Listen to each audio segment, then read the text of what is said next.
आज हमारे पास जितना समय है वो है 3 घंटे का समय। मात्र 3 घंटे के समय में हम परिचय का परिचय कुछ रख पाएंगे आपके सामने, है ना। उसको भी मैं सोच रही हूँ कैसे रखूं कि आप तक ये बात पहुंच जाए। लेकिन चूंकि मुझे कुछ बातें पता हैं, मुझे बहुत विश्वास है पूरी मानव जाति के ऊपर, हर एक मानव के ऊपर। आज जो आप लोगों को मैं देख रही हूँ, आप में से बहुत सारे लोग नोटबुक्स और पेन लेके बैठे हैं। ये जो सारे लोग हैं ना, इसका मतलब है उनको पता है कि उनको जो कुछ सिखाया जाएगा वो सीखने के लिए यहाँ पर बैठे हुए हैं। देखिए, एक छोटी सी बात को यदि हम देखें, प्रत्येक बालक, है ना, हर मानव संतान 3 वर्ष का लगभग जब होता है ना, और बच्चा बोलना शुरू करता है। कई बच्चे 2-2.5 साल से बोलना शुरू कर देते हैं, लेकिन 3 वर्ष तक अमूमन ज्यादातर बच्चे अच्छे से बोलने लग जाते हैं। 3 वर्ष का जो बालक होता है ना, वो स्वभाव से क्या होता है? जिज्ञासु होता है कि नहीं होता है? जिज्ञासु, उसमें जिज्ञासा भरी रहती, हर चीज क्या है, क्यों है, कैसे है। कई कई बारी तो इतने प्रश्न करता है कि माँ बाप कहते हैं ना, वही सर खा जाता है सारा दिन, है कि नहीं, है ना, ऐसा है। लेकिन देखते हैं ये 3 वर्ष का बालक जब 30 वर्ष की स्थिति में आता है, तो ये इसकी जिज्ञासा है, क्या ये जिज्ञासा इसकी तरफ तो होती है? आप सभी के चेहरे जो कह रहे हैं ना, कई बारी हम पाते हैं कि व्यक्ति जो है निराश हो जाता है कि शायद जिज्ञासाएं तृप्त नहीं होंगी, है ना। कुछ एक और बातों को देखते हैं।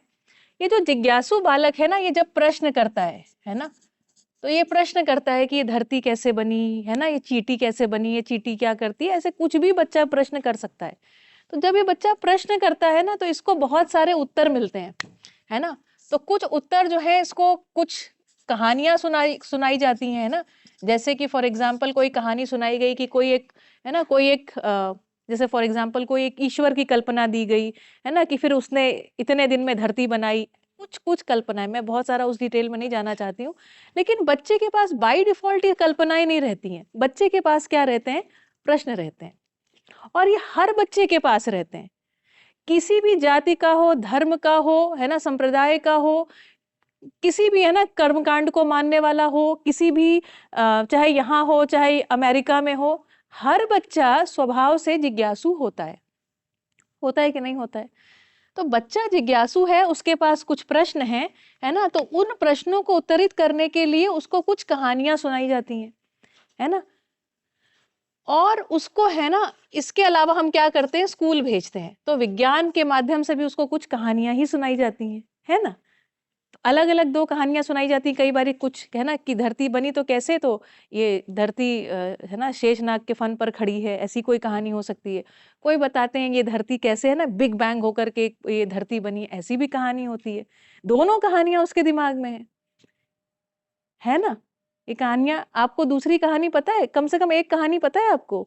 एक कहानी पता है। इस तरीके से ना बच्चे के पास प्रश्न रहते हैं, और लोगों के पास क्या रहती हैं? कहानियां। और इन कहानियों के साथ जानते हैं हम क्या हो जाते हैं? तदाकार। तदाकार का मतलब जानते हैं क्या हो जाता है? हम उनको अपने अंदर पचा लेते हैं। और कैसे तदाकार हो जाते हैं? जैसे जैसे जरा 1 मिनट सारे लोग आंख बंद करिए, और आंख बंद करके इमली के बारे में सोचिए, है ना, या किसी खट्टी वस्तु के बारे में सोचिए, या आपकी कोई प्रिय वस्तु के बारे में सोचिए। अब आंख खोल लीजिए। हम सबके मुंह में, कुछ लोगों के मुंह में पानी आ गया होगा, कुछ लोगों के मुंह में, है ना, इसको बोलते हैं तदाकार होना। मुंह में पानी आ गया, ऐसा पानी आ गया जैसे बस इमली आ ही गई मुंह में, जैसे कोई वस्तु वो मुंह में बस आ ही गई। हम, जो मानव है ना, बच्चा है, मानव संतान है, या जो भी इंसान है, हम में क्वालिटी है, और वो क्वालिटी है उस चीज के साथ तदाकार हो जाने की। जैसे मैंने आपसे कहा ताजमहल। देखिए, मेरे ताजमहल कहते ही कुछ लोगों के दिमाग में, कुछ नहीं, सभी के दिमाग में एक सफेद रंग का एक आकृति बन गया, गुंबद वाली आकृति बन गई। तो हम सभी में तदाकार होने का गुण है, और हम इन कहानियों से ना तदाकार होते रहते हैं। और तदाकार मतलब इतना चिपक जाते हैं उनसे, इतना चिपक जाते हैं, इसको हम बोलते हैं आइडेंटिफिकेशन। ये हमारी क्या हो जाती है? ये हमारा आइडेंटिफिकेशन हो जाती है, ये हमारी पहचान हो जाती है। आप किस जाति के हैं, किस धर्म के हैं, किस संप्रदाय के हैं, कौन सी भाषा बोलते हैं, है ना, ये सब हमारी क्या हो जाती है? ये सब हमारी आइडेंटिटीज डिफाइन कर देती हैं। शुरू हुआ है जिज्ञासा से, और ये जिज्ञासा जानते हैं क्या है? मैंने जिज्ञासा के बारे में बोला सार्वभौम। सार्वभौम मतलब है चाहे बच्चा हिंदुस्तान का है, हिंदुस्तान के किसी गरीब परिवार का है, अथवा हिंदुस्तान के किसी अमीर परिवार का है, अथवा अमेरिका की किसी जगह का है, या और आप कहीं पर कल्पना करते हो तो वहां के बारे में कल्पना कीजिए। हर बच्चे में वही जिज्ञासाएं हैं, लेकिन सबके पास क्या है? अलग अलग कहानियां। और मानव संतान में क्या है? तदाकार होने का गुण। वो इन चीजों के साथ इतना चिपक जाता है, चिपक जाने के कारण क्या होता है जानते हैं? अब हम अलग अलग संप्रदायों में बढ़ जाते हैं, अलग अलग भाषाओं में बढ़ जाते हैं, लिंग में बढ़ जाते हैं, जाति में बढ़ जाते हैं, मत में बढ़ जाते हैं, पंथ में बढ़ जाते हैं, है ना? इस तरीके से हम बंटते चले जाते हैं। और जब हम बंटते चले जाते हैं तो क्या करते हैं? हम अपने आप को श्रेष्ठ, मैं ज्यादा श्रेष्ठ हूं, मतलब मेरा संप्रदाय ज्यादा श्रेष्ठ, हमारी भाषा ज्यादा श्रेष्ठ, हमारा लिंग है ना, महिलाएं पुरुष से ज्यादा आगे, पुरुष महिलाओं से ज्यादा आगे, ये सब एक कहानी शुरू। जाति श्रेष्ठ, मत श्रेष्ठ, है ना, इस प्रकार से हमारा क्षेत्र श्रेष्ठ। ऐसे करते करते करीब करीब 10 से 11 ऐसी चीजें हैं जहां हम बंटते चले जाते हैं। जब हम बंटते हैं तो बंटने के कारण क्या करते हैं? स्वयं श्रेष्ठता के अभिमान से ग्रसित हो जाते हैं। होता है कि नहीं? स्वयं श्रेष्ठ हैं, हम अपनी श्रेष्ठता को सिद्ध करने के लिए कार्यक्रम बनाते हैं, और इसी चक्कर में जानते हैं क्या होता है? लड़ाई झगड़ा, है ना, इसको मैं लिखूं यहां पर, लड़ाई। आपस में दो लोग हैं तो लड़ाई हो गई, परिवार में झगड़े हो गए, और थोड़े बड़े स्तर पे जाएंगे तो द्रोह, विद्रोह और युद्ध।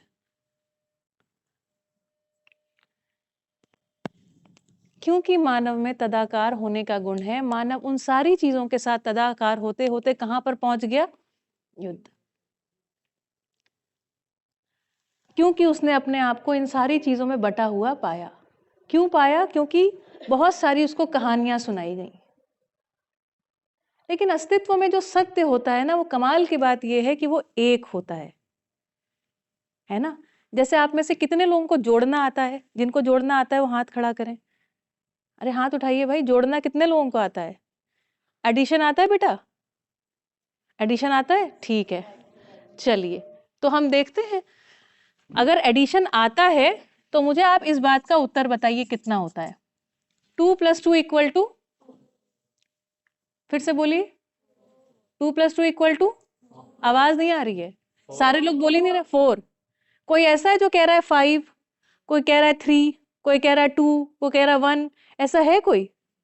कोई कह रहा है इन्फिनिटी। कमाल की बात यह है, जब भी कोई सत्य मानव को समझ में आता है ना, तो वो हमेशा क्या होता है? सही में हर एक मानव जो है ना, एक है, अनेक है नहीं। लेकिन मान लीजिए अब आप, मैं ऐसा मानती हूं, जैसे मैं सोच रही हूं शायद आप में से कुछ लोगों को ये चीज ना आती हो, इंटीग्रेशन x dx। अगर आप गणित पढ़े हैं 11th 12th की तो आप में से कोई उत्तर बता देगा। लेकिन आपने मान लीजिए नहीं पढ़ा है, और आपसे कहा जाए कि आप उत्तर दीजिए, उत्तर दीजिए, उत्तर दीजिए, आपके ऊपर दबाव बनाया जाए उत्तर देने का। ये बच्चा जो है ना, जिज्ञासु बालक, ये दबाव बनाए कि हमको इस प्रश्न का उत्तर चाहिए, तो फिर आप क्या करेंगे? उत्तर देंगे। क्या उत्तर देंगे? मान लीजिए इन्होंने कोई उत्तर दे दिया, इन्होंने कहा इसका नंबर 3 होगा, किसी ने कह दिया इसका वैल्यू x होगा, किसी ने बोल दिया e⁻x होगा, किसी ने कुछ बोल दिया। इसके गलत उत्तर कितने हो सकते हैं? अनेक।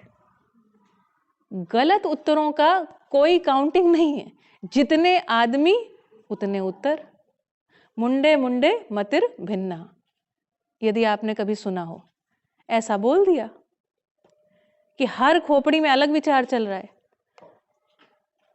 ठीक, तो चलिए जो हम यहाँ पर आज बात करने वाले हैं, बात 3 घंटे में रखनी है। मैं प्रयास करूंगी आप तक पहुंच जाए। आज जो मैं प्रयास करूंगी वो इतना कि आपको कुछ थोड़ी सी उसकी सुगंध आ जाए कि हम यहाँ क्या करने वाले हैं। किसी भी संप्रदाय, भाषा, ये सारी कुछ यहाँ पे देयर इज नो कन्वर्जन कि आपको ये करना है ना। यहाँ पर जो है ना, जानते हैं वो क्या है? किस चीज का आवाहन है आपके लिए? आपके लिए आवाहन है एजुकेशन का। किस चीज का आवाहन है? शिक्षा का आवाहन है। और शिक्षा देने में जो व्यक्ति आपके साथ होगा ना, वो आपसे कभी कोई पैसा लेगा और देगा भी नहीं आपको, ठीक है? इसमें कोई प्रलोभन भी नहीं है कि अगर आप आओगे तो फिर आपको कुछ मिलेगा, कुछ भी नहीं है। अब बात आती है हम लोग ये कर क्यों रहे हैं? मेरे जैसा व्यक्ति क्यों कर रहा है, इतना पढ़ा लिखा ठीक ठाक है ना, ये व्यक्ति क्यों कर रहा है? क्योंकि जब आपको कोई बात समझ में आ जाती है ना, तो आपसे रुका नहीं जाता है। आपका मन होता है बातों को समझाने का। वो भाभी मुंद्रा से इसलिए आए क्योंकि सहयोग करना है ना। उन्होंने आप लोगों के लिए यहाँ पे जो व्यवस्था की है क्योंकि उनको सहयोग करना है। अच्छी बात समझ में आ गई ना, जैसे आपको कोई अच्छा रेस्टोरेंट मिल जाता है ना, तो आप क्या बताते हो अपने भाई को? भाई मजा, मतलब मस्त चीज मिलती है, वहां जाना जरूर। आदमी अच्छाई को पा करके ना वो अपने में पचा नहीं पाता है। ये आदमी का डिजाइन है, और हर एक आदमी का ये डिजाइन है। तो हम जिन बातों पर बात करेंगे ना, वो सभी बातें ऐसी हैं जो कैसे है, सार्वभौम सत्य। सार्वभौम सत्य क्या है? हमें जोड़ने वाले सत्य क्या हैं? क्योंकि सत्य जब जब होगा वो जोड़ेगा। जैसे सही में एक, जैसे ही आप सबने कहा चार, तो सारे सारे देख के एक दूसरे को खुश कि हम सब साथ में हैं। इसी को कहा है सह अस्तित्ववाद, सब साथ साथ चल रहे हैं। सही में एक, मानव जाति एक है। कब? जब समाधान को समझती है, सही को समझती है, यथार्थ को समझती है। बात समझ में आई? बढ़िया लगी? अगर बढ़िया लगे तो हमारी फीस इतनी है कि तालियां बजा दीजिएगा।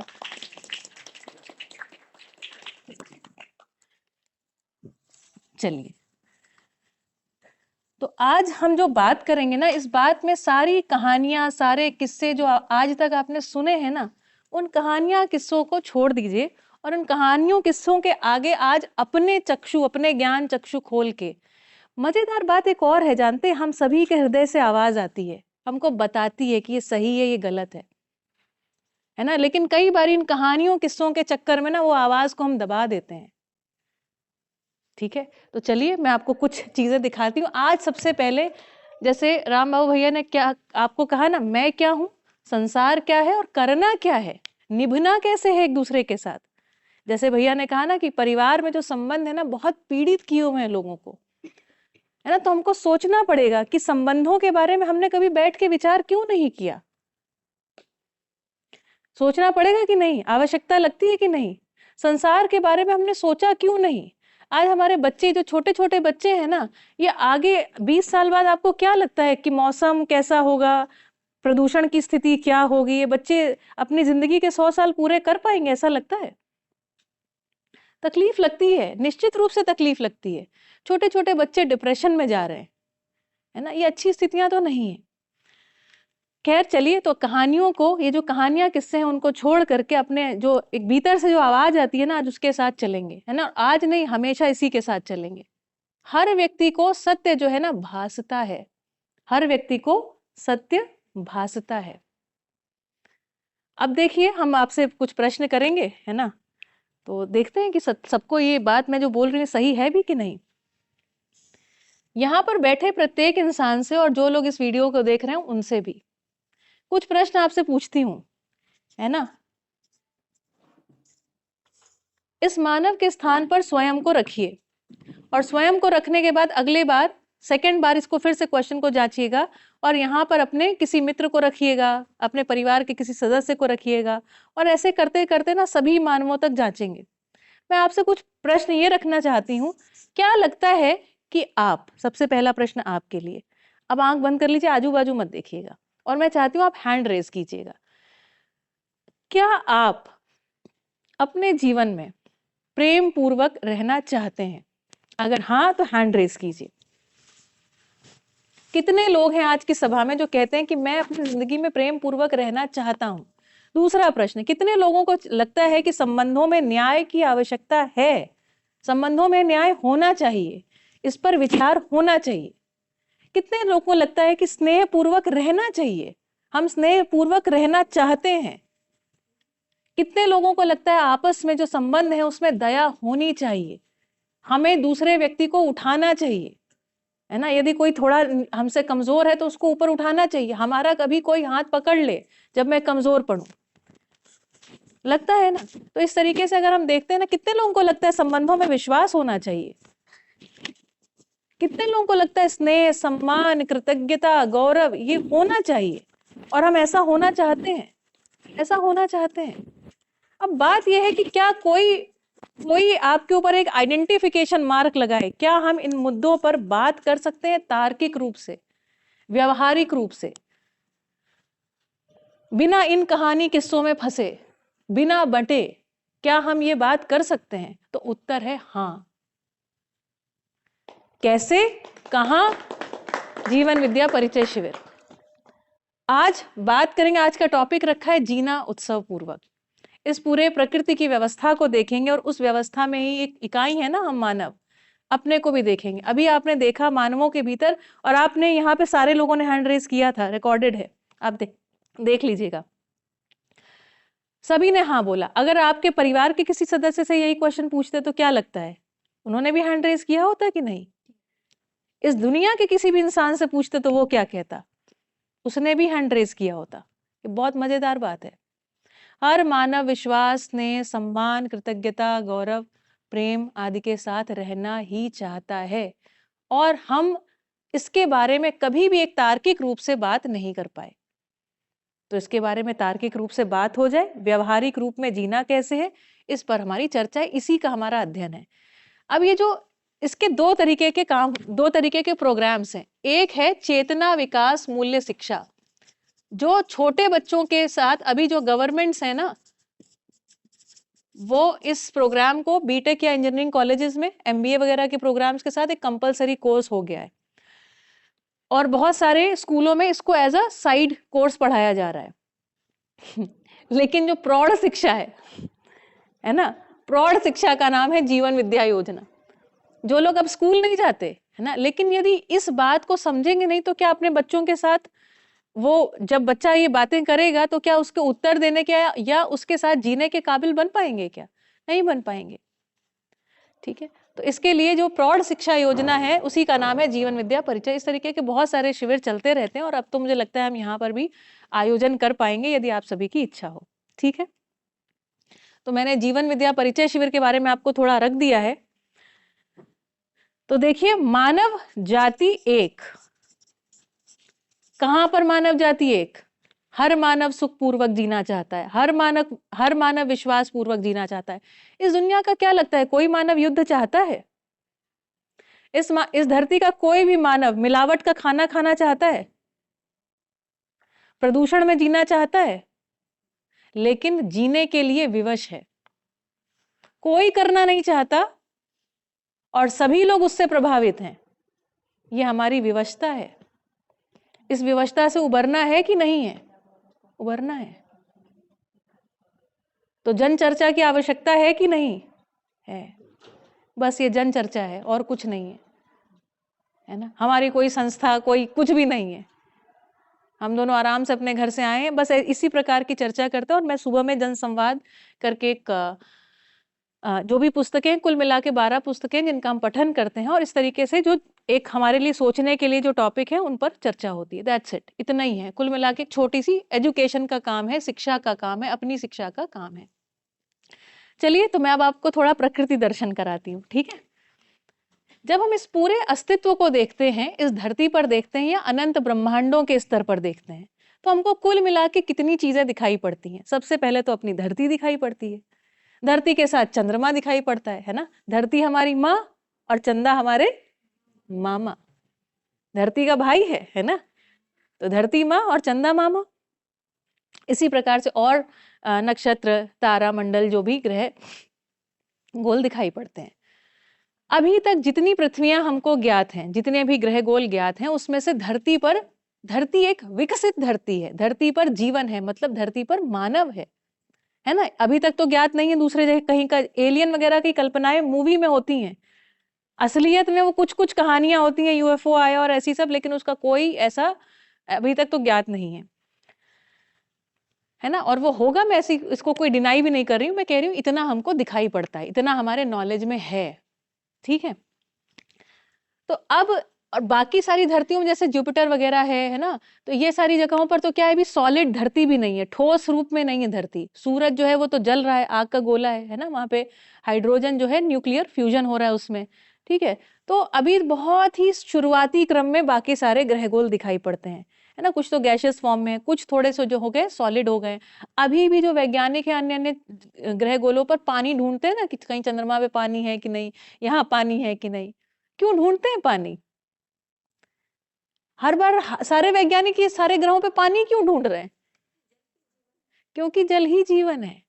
इससे आशय ये है कि जो जल है ना, उसके कारण ही अग्रिम अवस्था है, अग्रिम विकास है, अगला विकास बिना पानी के नहीं है। इसलिए सारे वैज्ञानिक जो हैं अगली अलग अलग ग्रह गोलों पर पानी ढूंढ रहे हैं। तो चलिए, यदि हम अपनी पूरी पृथ्वी को देखते हैं तो सबसे पहले हमको कुछ चीजें दिखाई पड़ती हैं, जिसको मैं कह रही हूँ पदार्थ, है ना। और पदार्थ की अवस्था में बहुत सारी चीजें दिखाई पड़ती हैं। क्या क्या दिखाई पड़ता है? मिट्टी, मणि, तरह तरह की धातुएं, है ना, पत्थर, इस तरीके की जो चीजें हैं ना, इसको हमने एक नाम दे दिया पदार्थ अवस्था। ठीक, ये क्या है? पदार्थ अवस्था। मिट्टी, मणि, धातु, पत्थर आदि जितनी भी चीजें, इनको हमने कहा पदार्थ। फिर मैंने कहा, फिर हम और देखते हैं इस धरती को, तो और हमें क्या दिखाई पड़ती है? एक ऐसी अवस्था दिखाई पड़ती है जो प्राण ग्रहण करती है, प्राण वायु को छोड़ती है ना। कुछ उसमें श्वसन की क्रिया चलती है, सांस लेती है वो, कुछ स्पंदन होता है उसमें, ब्रीदिंग होती है। वो क्या है? सारे के सारे पेड़ पौधे। पेड़ पौधे हैं ना, प्राणावस्था मतलब पेड़ पौधे हैं। और पेड़ पौधे कितने हैं? कितनी वैरायटी होगी आपके हिसाब से इस पूरी धरती पर? हाँ, लाखों करोड़ों की संख्या में, अनगिनत। कुल मिला के बहुत सारी, है ना, बहुत सारी, लेकिन निश्चित, अनिश्चित नहीं है। अगर उसको गिनने शुरू ही कर दें तो गिन लेंगे, है ना। तो एक हमारे पास पदार्थावस्था को देखा, फिर प्राणावस्था को देखा, फिर हम देखते हैं एक और अवस्था है, जीवावस्था। जीवावस्था, जीवावस्था मतलब क्या? जीव जानवर। जीवावस्था का सिंपल मतलब है जीव जानवर। और क्या दिखाई पड़ता है? और क्या दिखाई पड़ता है? मानव दिखाई पड़ता है। मानव की जो खासियत है वो क्या है उसकी? जिज्ञासा। बिना जिज्ञासा का मानव ढूंढना मुश्किल है, अगर सामान्य मानव है तो। ठीक है, ठीक है। तो इसका नाम रख दिया ज्ञानावस्था। ज्ञानावस्था का सिंपल मीनिंग है मानव। ठीक, अब बताइए आपको क्या लगता है, इस धरती, ये जो धरती पूरी एक विकसित धरती दिखाई पड़ती है, इसमें सबसे पहले क्या चीज समृद्ध हुई होगी या क्या चीज बनी होगी? सबसे पहले क्या हुआ होगा? चारों अवस्थाओं में से आपको नंबर देना है इसको। सबसे पहले क्या आया होगा? है पदार्थ, मिट्टी। तो इसको नंबर 1 दे दें, सबसे पहले ये आई होगी। फिर क्या आया होगा? फिर जीव जानवर आएंगे। तो जीव जानवर फिर खाएंगे क्या? फिर पेड़ पौधे आए होंगे, ऐसी कल्पना बनती है। देखिए, मैंने कहा ना, ये सहज कल्पनाएं हैं, ये आपको पढ़ने लिखने की जरूरत नहीं है। हर एक के अंदर से ही आपको सहज सत्य भासेगा कि यही लगता है, अनुमान तो यही लगता है, सबको लगता है। ठीक है, फिर क्या लगता है? जीव जानवर। और फिर क्या लगता है? तो क्या आपको एक क्रम दिखाई पड़ता है इसमें? है ना। और ये बड़ा सुंदर क्रम है, क्योंकि जीवावस्था बिना प्राणावस्था के सरवाइव नहीं कर सकती है। ज्ञानावस्था जो मानव है वो बिना जीव जानवरों के नहीं, बिना प्राणावस्था के नहीं, बिना पदार्थावस्था के नहीं, है ना। तो एक पूरा क्रम है। ऐसा लगता है जैसे ये धरती है ना, बहुत सुंदर सजी हुई है ना। और ये क्या है? एक स्वयं स्फूर्त प्रकटन है। स्वयं स्फूर्त, जैसे पानी एक जगह जब जमा होता है तो उसमें कुछ दिनों बाद एक हरी हरी चीज आ जाती है, जिसको हम क्या बोलते हैं? काई। आज से जानते हैं, ये पूरी धरती को एक वैज्ञानिकों ने एक अनुमान लगाया है, मुझे नहीं पता वो सही है कि नहीं, है ना, लेकिन उन्होंने कहा है 4.5 अरब वर्ष इतने सालों में ये धरती विकसित हुई है, 4.5 अरब वर्ष। तो धरती पर इतना सारा है ना, एक कार्यक्रम होने के बाद चारों अवस्थाएं हुई हैं और ये धरती इतनी समृद्ध हुई है। अब देखिए इन दोनों की आपस में, जरा देखिए ये आपस में कैसे रहते हैं। तो मिट्टी, मणि, धातु, पत्थर, प्राणावस्था के पेड़ पौधे। प्राणावस्था को पोषण करता है मिट्टी। यदि मिट्टी ना हो तो बीज जन्मेगा नहीं, जन्मेगा, है ना। और मजे की बात जानते हैं क्या है, आप में से कभी किसी ने पत्तियों की खाद बनाई है? पत्तियों की खाद बनाई है? पत्तियों से खाद बनती है। तो जब खाद बनती है तो मिट्टी और ज्यादा उर्वरक होती है या कम उर्वरक होती है? ज्यादा उर्वरक होती है। कितना सुंदर संबंध हो कि हमने कुछ दिया और अधिक होके हमको वापस मिल गया। तो ऐसा संबंध क्या है? उत्सव। कोई भी वो संबंध जिसमें हमने जितना दिया उससे ज्यादा मिल गया, उसी का नाम क्या हो गया? उत्सव। फिर देखें प्राणावस्था और जीवावस्था के बीच में, तो जीव जानवरों ने मान लीजिए घास खाया, जैसे गाय का एग्जाम्पल ले लेते हैं। गाय ने घास खाई और घास खाने के बाद उसके बाद उसने क्या किया? मान लीजिए गोबर किया, ठीक है। गोबर, क्या लगता है कि गोबर से धरती समृद्ध होती है कि नहीं होती है? होती है। जो प्राणावस्था है या पेड़ पौधे हैं, अगर इसकी हमने वो बनानी है, खाद बनानी है, तो जानते हैं 3 महीने से 6 महीने का समय लगता है। लेकिन अगर आपको जीवामृत बनाना आता है तो 15 दिन में, है ना, डाइजेस्टिबल फॉर्म में चीजें मिल जाती, तैयार हो जाती हैं, ठीक है। तो अगर हम देखेंगे कि इस संबंध को, तो प्राणावस्था ने जो बढ़िया भोजन इसको दिया, इसने क्या किया? उसको पचाया, पचा करके एक ऐसी चीज को विसर्जित किया जिसने धरती को भी उर्वरक बना दिया और भी ज्यादा।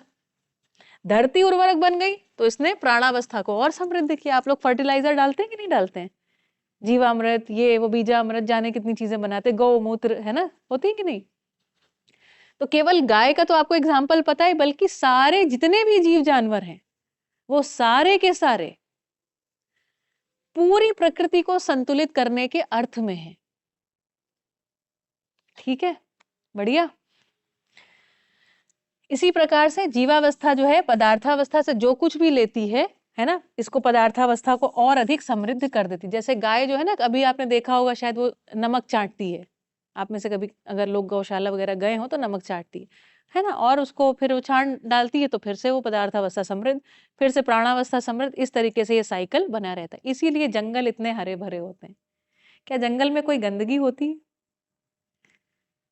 प्रकृति में पूरी व्यवस्था है। जैसे जीव जानवर में, जानवर का एक उदाहरण लिया, जीवों का एक उदाहरण लेते हैं। दीमक, उधई जिसको हम बोलते हैं, वो क्या करती है? लकड़ी को खा जाती है। खा करके क्या करती है? उसको धूल बना देती है। कल्पना कीजिए यदि उधई ना हो या दीमक ना हो, तो ये धरती जो है ना, इसमें पैर रखने की जगह ना हो, तो वो सब वहां के जो है क्लीनिंग एजेंट्स हैं। इस तरीके से हर एक चीज को जब हम देखेंगे, इन सभी चीजों को हम और विस्तार से समझ सकते हैं, आगे समझेंगे। जब आप कभी पठन की अगर आपकी इच्छा बनती है तो इसको बिल्कुल आपको पढ़ाएंगे, समझाएंगे। तो इस प्रकार से हर एक वस्तु जो है ना, एक उपयोगिता पूरकता के साथ है ना। कोई वस्तु जैसे प्राणावस्था जो है जीवावस्था के लिए उपयोगी और जीवावस्था जो है इसके लिए पूरक। तो इस पूरे अस्तित्व में उपयोगिता पूरकता का सिद्धांत है। और ये जो उपयोगिता पूरकता है ना, इससे समृद्धि है। क्या है? समृद्धि। समृद्धि मतलब क्या? बीज एक गिरता है और फल कितने निकलते हैं? बहुत अधिक। इसको कह रहे हैं समृद्धि। वो समृद्धि कहाँ है? अस्तित्व में समृद्धि है। तो पहली चीज आपको बताई उपयोगिता पूरकता का सिद्धांत। जैसे एक और उदाहरण देती हूं आपको। सूरज बहुत दूर, और वहां से जो सूर्य की ऊर्जा है या ताप है वो धरती को प्राप्त होता है। तो इस तरीके जो सूर्य का जो ताप है ना, उसको धरती अपने में पचा लेती है, लेकिन पचा के दुखी नहीं होती है, पचा के सुखी होती है। पचा के क्या होता है उसको? उत्सव। अभी सर्दियां हैं, हम सब धूप में धूप सेकते हैं, कपड़े सुखाते हैं। यदि धूप ना हो तो क्या कोई पौधा सरवाइव करेगा? कुछ होगा? कोई संभावना ही नहीं है। तो सूरज का होना उत्सव है। इसी प्रकार चंदा का होना भी उत्सव है। ठीक है, ज्वार भाटा वगैरह के बारे में कुछ चीजें तो आप जानते भी होंगे, है ना। इस प्रकार से पदार्थावस्था, अब वो सारे तो पदार्थावस्था ही है। चंदा मामा जो है अभी तो पदार्थ की स्थिति में ही है, बृहस्पति पदार्थ की स्थिति में ही है, सूर्य पदार्थ की स्थिति में है। तो पदार्थावस्था में भी आपस में भी यदि हम देखेंगे ना, ये सब भी एक दूसरे के लिए उपयोगी पूरक हैं। ये तो आपको पता है, चंद्रमा के कारण ज्वार भाटा कुछ, है ना, ये सारे चीजें आप जानते होंगे। अब है, देखिए ऐसा लगता है, एक अनुमान बनता है कि जैसे धरती पर जो सारे के सारे प्रगटन है ना, ये प्रगटन रैंडम नहीं है। ऐसे नहीं कि कुछ भी चीज बन गई। जैसे हम पेड़ पौधों में देखें तो पेड़ पौधों में पाते हैं कि जैसे कुत्ते को आपने कभी देखा होगा कि जब उसको पेट खराब होता है ना तो घास खा के उल्टी कर देता है ना। मानव को कोई भी समस्या है तो समस्या से पहले जितनी भी प्रकार की उसको औषधियां चाहिए थी ना, वो सारी की सारी उसको कहाँ मिली हैं? अस्तित्व में मिली हैं, प्राणावस्था के रूप में मिली हैं। उसको ये जितने सामान बनाने के लिए जो भी वस्तुएं चाहिए थी वो चांद से लेने नहीं गया है। उसको हर एक वस्तु कहाँ पे मिली है? इसी धरती पर, मिट्टी मणि धातु पत्थर के फॉर्म में। तो ऐसा लगता है जैसे कि ये सारी चीजें एक किसी अनुक्रम से सजी हुई हैं। अब देखिए ज्ञानावस्था की इकाई मानव, और मानव में हम क्या देखते हैं? ये क्या है? जिज्ञासु है। अगर ध्यान से देखें, है ना, तो ये जिज्ञासु जो मानव है, ये कहीं ना कहीं, है ना, इसके जो प्रश्न हैं, है ना, वो प्रश्नों को जहां जहां सार्वभौम सत्य मिल गया, वहां वहां तो वो आदमी सुखी हो गया। लेकिन जहां जहां उसको वो सार्वभौमिक सत्य पहचान में नहीं आए, तो वहां वहां क्या हुआ है? किसी ना किसी समस्या को उसने उत्पन्न कर दिया। जैसे उसको ये समझ में आ गया आदमी को कि जो कॉटन है, जो कपास है ना, इसको हम कैसे वीविंग करें, इसको कैसे बुने, और बुन करके उसने क्या बना लिया? कपड़ा बना लिया। कौन सी चीज खाएं, कौन सी चीज ना खाएं, वो आदमी पहचान गया। जैसे नीम को पहचान गया, करंज को पहचान गया, बबूल को पहचान गया, पुनर्नवा को पहचान गया, इस तरीके से बहुत सारी चीजों को पहचान गया। तो अब हम लोग ऐसे नहीं कि कोई मानव संतान कहीं भी जा रहा है और कुछ भी खा रहा है और खा खा के मर रहा है, ये नहीं होता। दाल चावल रोटी सब्जी, जितनी भी चीजों की आप वानगी सोचिए, हमारे जो पूर्व में आए हुए मानव हैं, उन सबके शोध के कारण आज आप जो भोजन करके आए हैं ना, वो आपको उपलब्ध हुआ है। जोरदार तालियां। आज हम यहाँ ऐसे नहीं बैठे हैं, लाखों मानवों का उसके पीछे शोध है, उसके पीछे श्रम है, क्या आप यहाँ तक पहुंचे हैं। ठीक है, तो ज्ञानावस्था की इकाई जो मानव है, उसने भी ना जहां जहां चीजों को सटीक पहचाना, वहां वहां वो समाधानित हुआ। समाधानित हुआ मतलब यथार्थ को देखा, जो चीज जैसी है वैसी उसको समझ में आ गई, तो उससे गड़बड़ नहीं हुई। जैसे उसने नीम की सब्जी नहीं बनाई, नीम की सब्जी नहीं बनाई, नीम के उसने क्या पहचाने कि भाई उसमें औषधीय गुण हैं, आहार के गुण नहीं है। लेकिन चावल को उसने अपना आहार बनाया, गेहूं को अपना आहार बनाया, दाल को अपना आहार बनाया। तो आहार और औषधि को भी उसने अलग अलग पहचान लिया, तो अब कोई समस्या नहीं होती है। हम सब एक अच्छी जिंदगी जी पाते हैं, उसके कारण से नर्चर्ड फील करते हैं, है ना। लेकिन कुछ ऐसी जगहें रह गई जहां पर मानव ने समाधान को पहचाना नहीं है, यथार्थ को पहचाना नहीं है। और जहां जहां मानव ने यथार्थ को पहचाना नहीं है, वहीं वहीं मतभेद हैं। क्या है? मतभेद हैं, अलग अलग कहानियां, ढेरों कहानियां हैं। और इन कहानियों के साथ स्वयं श्रेष्ठता का अहंकार है, अभिमान है। वो जो बालक था ना, उसकी जिज्ञासा निराशा में बदल चुकी है ना। तो आप सभी के लिए आह्वान है कि उनके ऊपर हम बैठ करके क्या एक शांतिपूर्ण चर्चा कर सकते हैं, बिना बायस हुए, क्या ये चर्चा हो सकती है ना? तो उत्तर है हाँ। देखिए ये जो जिज्ञासु बालक है ये कहाँ तक पहुंचना चाहता है? अस्तित्व में हर एक वस्तु क्या है? समाधान। अस्तित्व में वस्तु मतलब वास्तविकता। इस अस्तित्व में जितनी भी चीजें हैं ना वो सब एक क्या है? समाधान स्वरूप में है। हमारा ये शरीर भी ना एक समाधान स्वरूप है। जैसे ये जो हमारा चेहरा बना है ना, इसमें नाक ऊपर है, आंखें उसके ऊपर है। ऐसा नहीं कि नाक यहाँ लगी और आंखें यहाँ हैं। जब भी हम कोई वस्तु को खाने के लिए अपने पास लेके आते हैं तो ये जो नाक है ना तुरंत सूंघ लेती है कि कहीं बासी तो नहीं है। अगर हमारी नाक यहां लगी होती है ना, और ये आंखें हैं, उसका रंग वगैरह देख के है ना तुरंत पहचान लेती हैं। तो इस अस्तित्व की हर एक वस्तु क्या है? समाधान स्वरूप है। लेकिन उसके प्रयोजन का विश्लेषण हमने नहीं किया है अथवा हमसे छूट गया है, जिसके कारण से हम दुखी हैं। तो करना क्या है? इतना ही करना है कि उसका प्रयोजन सम्मत विश्लेषण कर लेना है। इसी का नाम है विवेक जागरण। इसको समझ लेना है और ये बड़ी आराम से शिक्षा विधि से हो सकता है।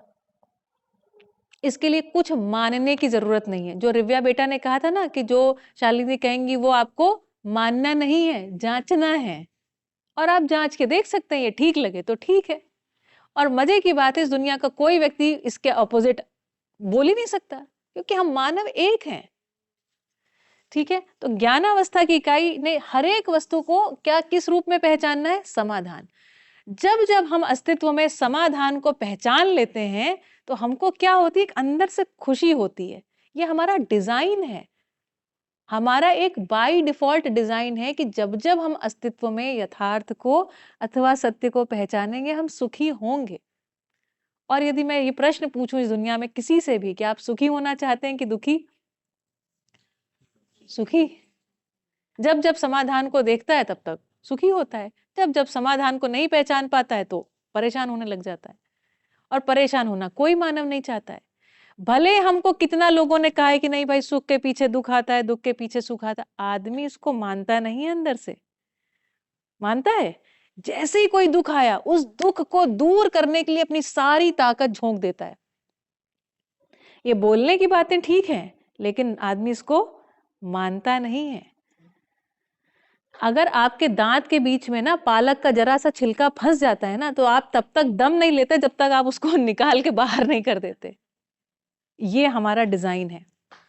हमारे बच्चे के साथ, हमारे पड़ोसी के साथ, जिसके साथ हमारा कोई दुर्भाव ना हो, समस्या में हो, आप उसको समस्या से निकाले बगैर दूर नहीं हो सकते। ये हमारा डिजाइन है। इस डिजाइन को पहचानने की आवश्यकता है ना। उस डिजाइन के बारे में चर्चा है।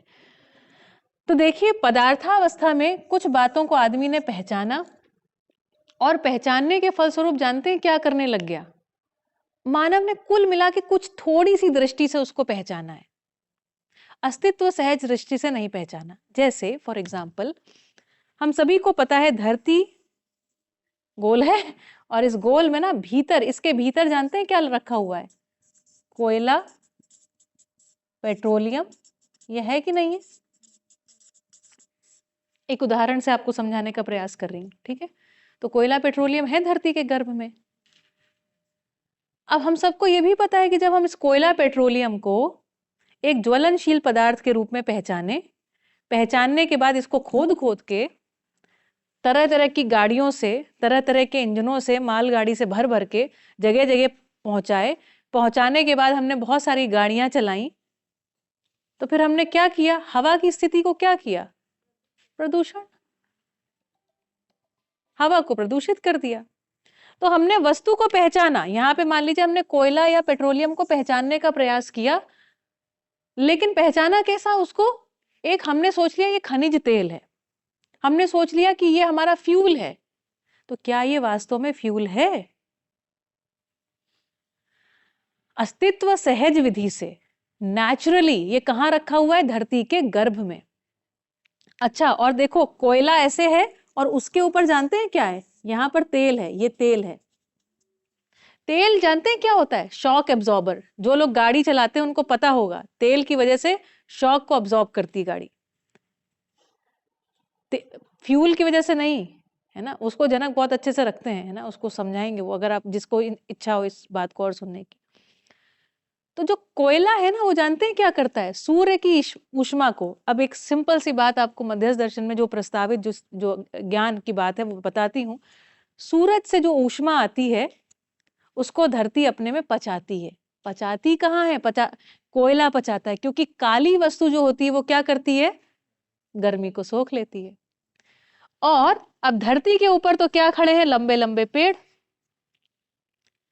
अब ये इसने कोयले ने और तेल ने, तेल भी जल्दी जल्दी से गर्म हो जाता है और धीरे धीरे ठंडा होता है।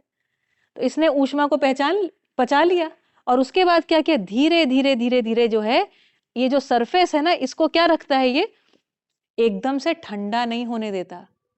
जब सूर्य का प्रतिबिंब भारत पे नहीं पड़ता उस समय वो यूएस में पड़ रहा होता है, लेकिन यहाँ एकदम ठंडा नहीं होता। अगर आपके घरों में कभी आप लोगों ने हैंडपंप से पानी निकाला हो, अगर आपके बचपन में कभी निकाला हो, या अभी भी आपके घर में नीचे कोई टैंक हो, उस टैंक का पानी आप ऊपर चढ़ाओ, तो बहुत ठंड में भी ना वो पानी थोड़ा सा गर्म होता है। तो धरती में एक क्षमता है ना, वो क्षमता, अगर ये क्षमता नहीं होगी ना, तो यहाँ पर ना प्राणावस्था होगी, या ना पेड़ पौधे होंगे, और अगर पेड़ पौधे नहीं होंगे तो जीव जानवर भी नहीं होंगे, तो मानव भी नहीं होगा। मानव ने ऐसा पहचाना है इस चीज को कि अपने अस्तित्व पर प्रश्न चिन्ह लगा लिया। तो अब इसको क्या कहें? सही पहचाना है? सही नहीं पहचाना है। मानव को तेल की आवश्यकता है, तो क्या अस्तित्व में व्यवस्था है? तो उत्तर है हाँ। तिल को जानते हैं कितना बड़ा होता है? इतना सा, बिल्कुल छोटा सा। और एक तिल अगर बोइए, हमने खेती भी करी, ऑर्गेनिक खेती मैंने और जनक ने, एक तिल को बोइए तो कितने तिल निकलते होंगे उसमें से? बहुत सारे तिल निकलते हैं। अगर 1 किलो तिल आप बो दे ना, तो न जाने कितने लीटर आपको तेल मिलता है। एक वो बीज जो है ना, वो नैनो रोबोट है, वो एक मशीन जैसी चीज है। आपने, और जमीन के ऊपर आपको तेल मिल रहा है। इस अस्तित्व में तेल मिलने की व्यवस्था है आदमी के पास, उसको पहचानने की आवश्यकता है। एरंड का बीज क्या है? तेल। कोकोनट, पीनट्स, मूंगफली, नारियल, इस प्रकार से आप सोचना शुरू करेंगे ना, तो न जाने कितनी आपको तिलहन की फसलें मिलेंगी। ऑलिव, है ना, जितनी बहुत सारी चीजें हैं, जेट्रोफा, बहुत बहुत बायोडीजल के जो सीड्स होते हैं, न जाने कितने ऐसे बीज अस्तित्व में हैं। कहाँ गड़बड़ हो गई, इस पे चर्चा करने की आवश्यकता है। ठीक है, ये मैंने आपको एक उदाहरण के लिए बताया कि अस्तित्व में क्या है? समाधान। ये समाधान सुन के आपको बढ़िया लगा, तो आपको क्या करना है? ठीक है, तो और जब हम समाधान को पहचान जाएंगे तो क्या होगा? स्वस्थ समाज, स्वस्थ संसार होगा, या स्वस्थ धरती होगी। धरती स्वस्थ रहेगी कि नहीं? हवा प्रदूषित नहीं है तो लंग्स का प्रॉब्लम खत्म, न जाने कितने प्रॉब्लम्स खत्म। ठीक है, इतने सारे हॉस्पिटल्स की भी आवश्यकता नहीं है। अभी हम लोग सोचते हैं हम विकास कर रहे हैं, सबको बीमार कर रहे हैं और ढेर सारे हॉस्पिटल खोल रहे हैं और विकास कर रहे हैं। इन बातों पर सोचना तो पड़ेगा, और हम सब भाई बहनों को मिलकर सोचना पड़ेगा। अकेले अकेले नहीं सोच पाएंगे। कि हम, ऐसा नहीं होगा कि हम इसी कितना भी है ना कपाल भाती और ये करते रहें और हवा कितनी भी प्रदूषित होती रहे और आप स्वस्थ हो जाएंगे, ऐसा होगा क्या? तो हमको है ना साथ साथ होने का जो डिजाइन है ना वो सोचना पड़ेगा। आदमी की बेवकूफी की पराकाष्ठा है। देखिए धरती जो है ना, कभी आप इसको ऐसा ना, यहाँ से उसने एक लाइन खींच दी, कहा भैया ये अमेरिका हो गया, ये वाला इंडिया हो गया, ये वाला चाइना हो गया। लाइनें खींचने से खींच जाती हैं क्या? काट के धरती को अलग कर देंगे तो क्या वो सस्टेन हो पाएगी चीज? धरती वास्तव में एक है। हमने एक लाइन खींच ली और फिर यहां पर कुछ लोग इधर खड़े कर दिए, कुछ लोग उधर खड़े कर दिए, है ना। देखिए एक लाइन खींच दी आदमी ने, आदमी की कहानियां देखिए ना, लाइन खींची, कुछ आदमी इधर कुछ आदमी उधर। सामान्य रूप से यदि कोई किसी की हत्या कर दे तो क्या होगा? पनिशमेंट, कारावास होगा, उसको जेल भेजा जाएगा। लेकिन यहाँ पर इधर भी और इधर भी जो लोग खड़े हुए हैं एक दूसरे की हत्या करने के लिए तैयार रहते हैं, उनके लिए ट्रेनिंग है। समझ रहे हैं? तो इन सारी चीजों को बैठ करके चर्चा की आवश्यकता है। ठीक, तो इसमें से क्या बात समझ में आई, कोई मुझे बताएगा? कहाँ पर आपका ध्यान गया?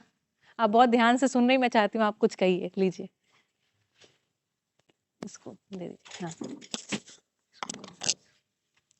जी जो जीवन विद्या में आप जो एजुकेशन के बारे में जो बता रहे हैं, जी ये एजुकेशन के बारे में हम ये समझी हूँ मैं जी पर्सनली कि हम सभी को मिलकर एक प्लेटफॉर्म, मतलब जो हम जनता, आम जनता है, जो हम सारी बहनें हैं जो योगा क्लास में आती हैं, हम लोगों को इस बारे में चर्चा करनी चाहिए कि हम सब एक हैं, सारी मानव जाति एक है, इसके अंदर कोई देश वेश परिवेश कुछ नहीं है, और हम लोगों को बहुत सारी चीजों के समाधान निकालने हैं। और वो समाधान तभी हम निकाल पाएंगे जब हम एक होकर सभी एक पॉजिटिव माइंड रख के, बिल्कुल। कोई जो अगर कोई भी जो क्वेश्चंस हैं, तो सारे क्वेश्चंस के आंसर हम सभी के पास में है।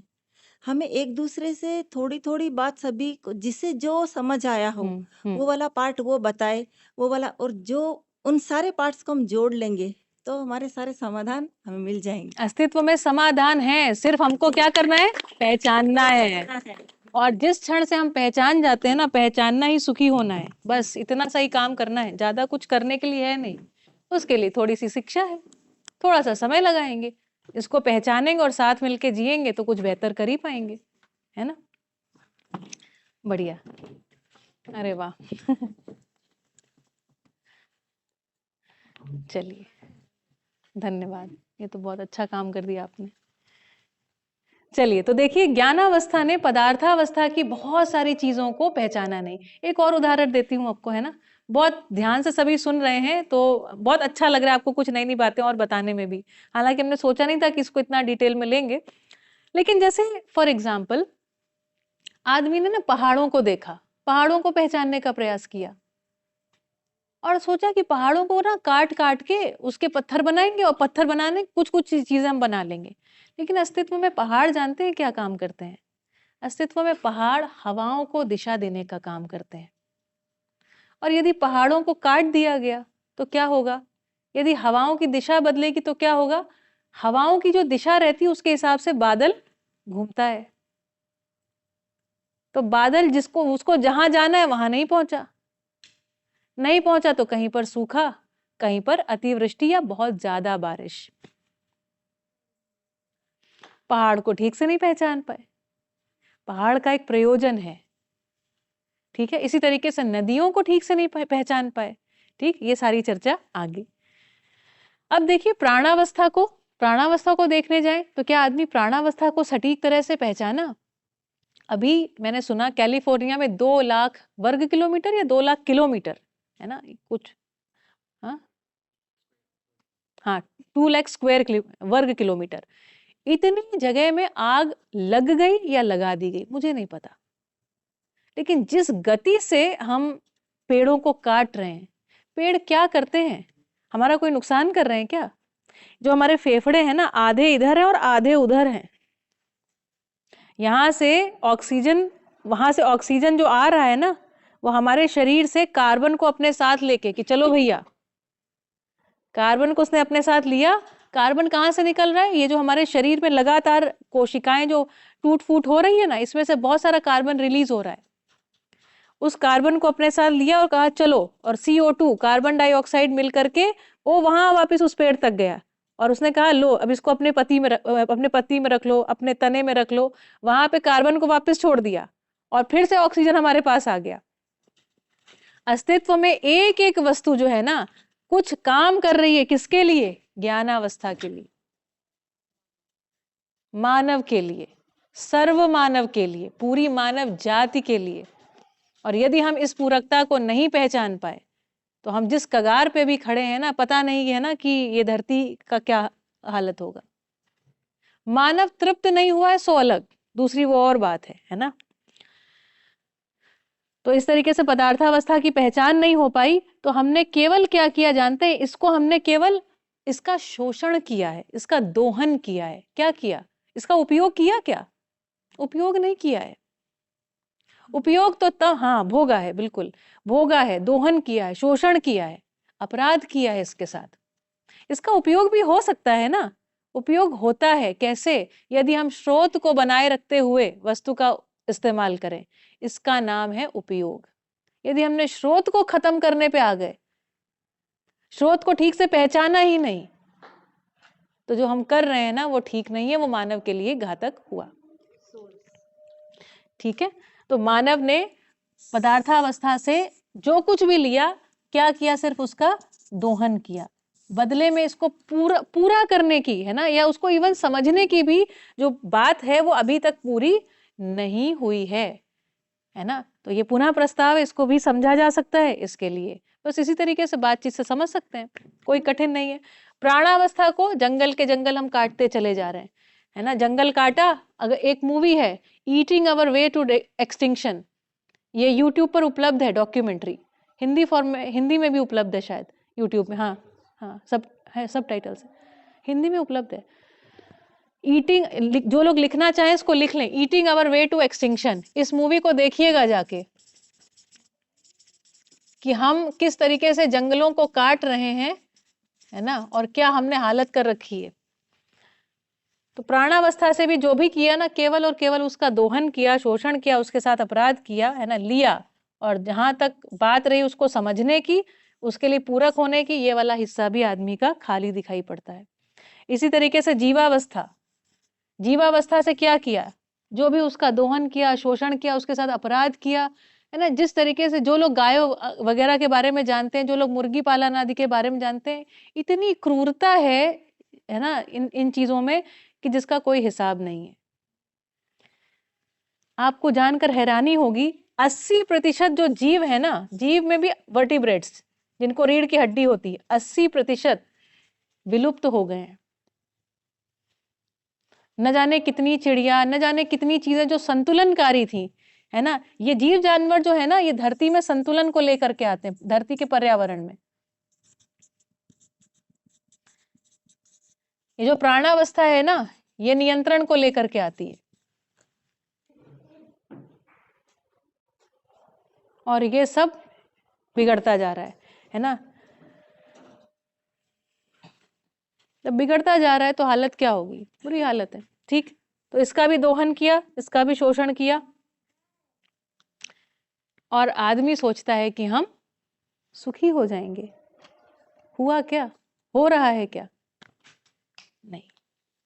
ठीक है, तो क्वेश्चन मार्क लगा हुआ है यहाँ पर भी, है ना, देने के जो नाम पर यहाँ पर भी बात बनी नहीं है।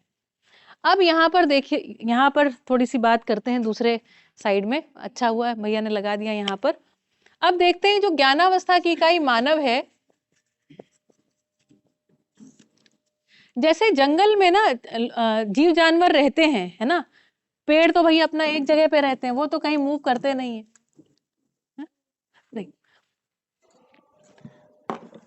थोड़ी देर में 5 मिनट, वो तो मूव करते नहीं है ना। ज्ञानावस्था की इकाई अपने आप में एक अलग इकाई है, इस बात पर ध्यान दिया जाए। और क्या देखते हैं, ज्ञानावस्था की इकाई का एक, सिर्फ वो अकेला नहीं रहता है ना, वो कैसे रहता है? अपने परिवार के साथ। फिर परिवार भी अकेला नहीं रहता, रहता है क्या परिवार अकेले? ना, वो कुछ लोगों के साथ और परिवारों के साथ रहता है ना। तो परिवार इस तरीके से साथ साथ रहते हैं, है ना। एक परिवार कई परिवारों के साथ रहता है। तो ये जो परिवार और परिवारों की परस्परता है, ये अस्तित्व सहज यथार्थ की मैं बात कर रही हूँ। कोई भी मानव संतान जन्मती क्या अकेले जन्म जाती है? मिनिमम 2 लोग चाहिए। हर मानव संतान एक परिवार में ही जन्मती है। तो ये जो व्यक्ति है ना, व्यक्ति मूलतः होता कहां पर है? हमेशा परिवार में। और परिवारों की परस्परताएं हैं, इसी को हम क्या कहते हैं? इसको एक नाम दिया है समाज। अब हम इनको किसी जब बांट लेते हैं ना, तो फिर इसको कहते हैं संप्रदाय। और यदि नहीं बटा है तो यही क्या है, इसी को कहते हैं समाज, मानव समाज, इसी को कहते हैं। यदि मानव, सभी मानव इसको पहचान जाए तो हम समाज के रूप में जानते हैं कैसे हैं, अखंड समाज। यदि वो जहां जितने मैंने वो भेद लिखे थे ना, उन भेदों को मानव स्पष्ट हो जाए उनको लेकर के, तो समाज कैसा दिखाई पड़ेगा, अखंड समाज। तो इस धरती पर ज्ञानावस्था के रूप में क्या दिखाई पड़ते हैं, परिवार दिखाई पड़ते हैं। कोई भी व्यक्ति रूप में कोई है ही नहीं, परिवार में ही है। हर मानव संतान परिवार में पैदा होती है। तो परिवार क्या है, व्यवस्था की मूलभूत इकाई, व्यवस्था की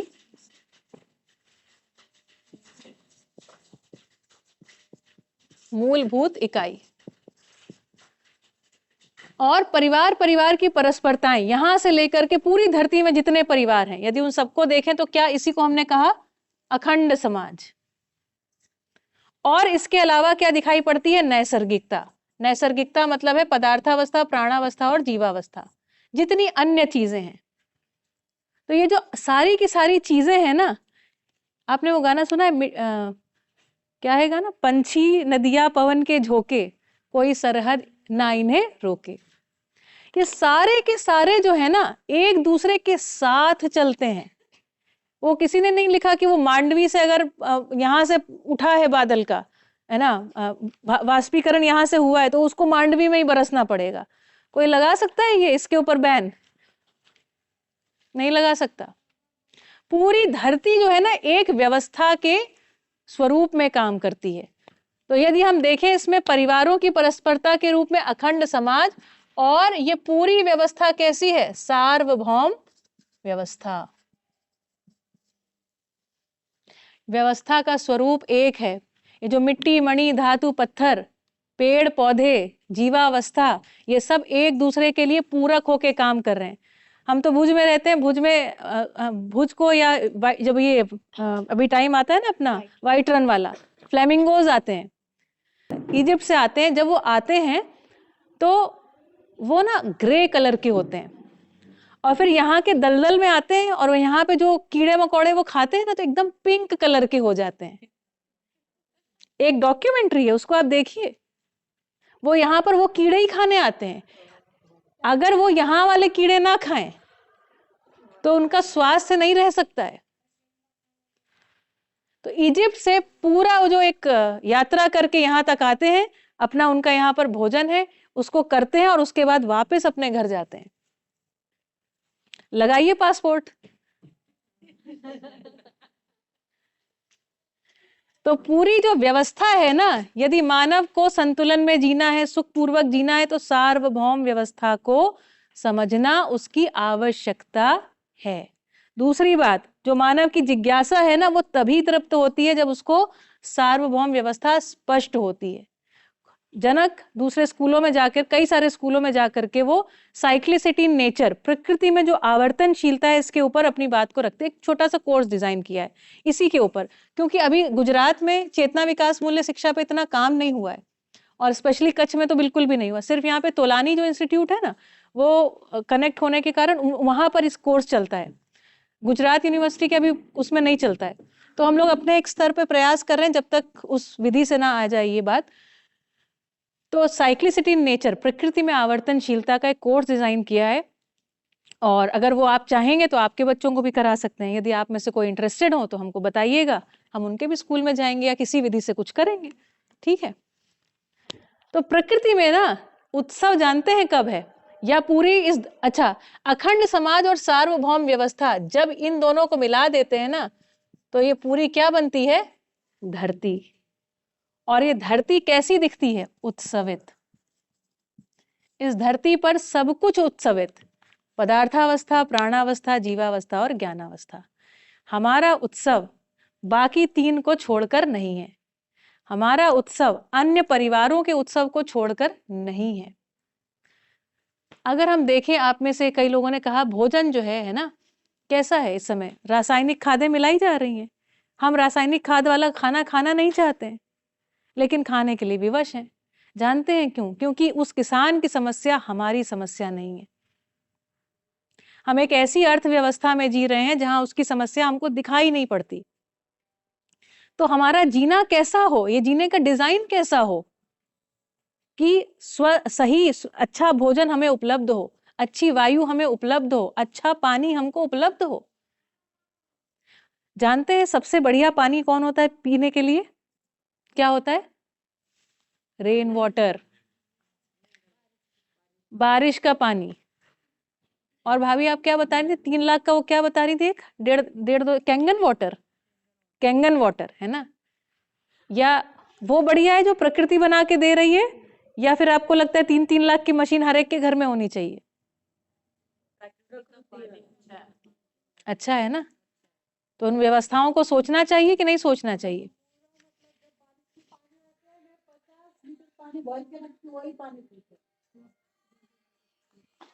और हम पूरे साल का स्टोरेज करते हैं। वो भी बहुत आसान विधि से, वो भी आपको सिखा सकती हूँ, बता सकती हूँ कैसे होता है। वो जनक सर का डिपार्टमेंट है। बिल्कुल बताएंगे, आपकी इच्छा हुई तो आपके साथ और काम करेंगे। जो सुमन भाभी हैं उनके घर पे हम अक्सर आते हैं और हम इन चीजों का अध्ययन करते हैं। मात्र 12 किताबें हैं और परिचय शिविर आप एक कर लीजिएगा, है ना? परिचय शिविर के बाद आपको मोटा मोटा रफ आइडिया हो जाएगा कि इसमें कितनी बातें हैं। तो आपको ये जो जिस खुशी से ये लोग व्यक्त हो रहे थे ना कि दुनिया का सारा उत्तर हमको मिल गया, उसी खुशी से आप भी व्यक्त होने लगेंगे, है ना? तो वो खुशी आपको हो जाए, उसके बाद जो अध्ययन कराना है या पठन करना है या पूरी चीज को समझना है, वो आप हमारे साथ कर सकते हैं। और मैं अकेली नहीं हूं, ऐसे बहुत सारे लोग हैं जो इस काम को कर रहे हैं। तो आपकी जहां जहां अनुकूलता हो, आप वहां वहां जा करके कुछ समय निकाल करके शिविरों को कर सकते हैं। बहुत ही न्यूनतम चार्जेस पे, मतलब वहां पे इतना, जैसे दिन का आपको 200-300 रुपए जो आपका खाने का खर्चा है उतना ही, इसके अलावा कुछ भी नहीं आपसे लिया जाएगा, क्योंकि कोई प्रबोधक फीस नहीं लेता। अपने खर्चे पे सब चल रहे हैं, तो कोई किसी से जब लेता देता नहीं तो किस चीज का वो लोग अपनी खुशी से आयोजित करते हैं, जैसे आज हमारी सुमन भाभी ने आयोजित किया है। मानव की कुछ मौलिकता है। मानव की मौलिकता जानते हैं क्या है? उसकी जिज्ञासा। मानव की मौलिकता है उसकी समझ। इस अस्तित्व की और कोई इकाई नहीं है जो समझना चाहती है या समझने के लिए प्रयास करती है। करती है कोई? कोई इकाई किसी जीव जानवर को देखा आपने कहे कि हमको समझना है? नहीं। और मानव संतान 3 साल से मम्मी ये क्या है, मम्मी वो क्या, पापा ये क्या, पापा वो क्या, जो घर में आ जाए उससे भी जिज्ञासा उसकी मौलिकता है। तो वो तृप्त कहां पर होता है? जब पूर्ण समझ उसको उपलब्ध होती है, जब उसको अखंड समाज का विचार आता है, जब उसको सार्वभौम व्यवस्था समझ में आती है। इसीलिए चूंकि ये समझाया नहीं जा रहा है ना, इसीलिए हमारे सारे सब्जेक्ट बोरिंग हो गए। यदि ये समझाने लगे ना तो कोई बच्चा हिलता नहीं है हमारी क्लास से। और अभी तक जितने लोगों के साथ बात करी ना, हर एक व्यक्ति एकदम ऐसे, क्योंकि उसकी बात है, ये उसकी जिज्ञासा है। तो हम उस जिज्ञासा के साथ हैं। देखिए थोड़ी सी और समीक्षा करती हूं। अब समीक्षा मतलब क्या हो जाता है, कैसी दुर्घटनाएं घट जाती हैं। जैसे दुर्घटना घट गई ना, कोयला पेट्रोलियम को सटीक नहीं पहचानना, ये दुर्घटना है ना? किसी तरह प्राणावस्था, जंगलों की भूमिका को नहीं समझ पाना, ये दुर्घटना है। जीव जानवरों को सटीक नहीं समझ पाना, दुर्घटना है। जानते हैं हर एक जानवर का जो वेस्ट होता है या उसका जो छाण होता है या जो उसका गोबर होता है, वो प्रकृति में अलग अलग तत्वों की पुष्टि करता है, अलग अलग तत्वों की पुष्टि करता है।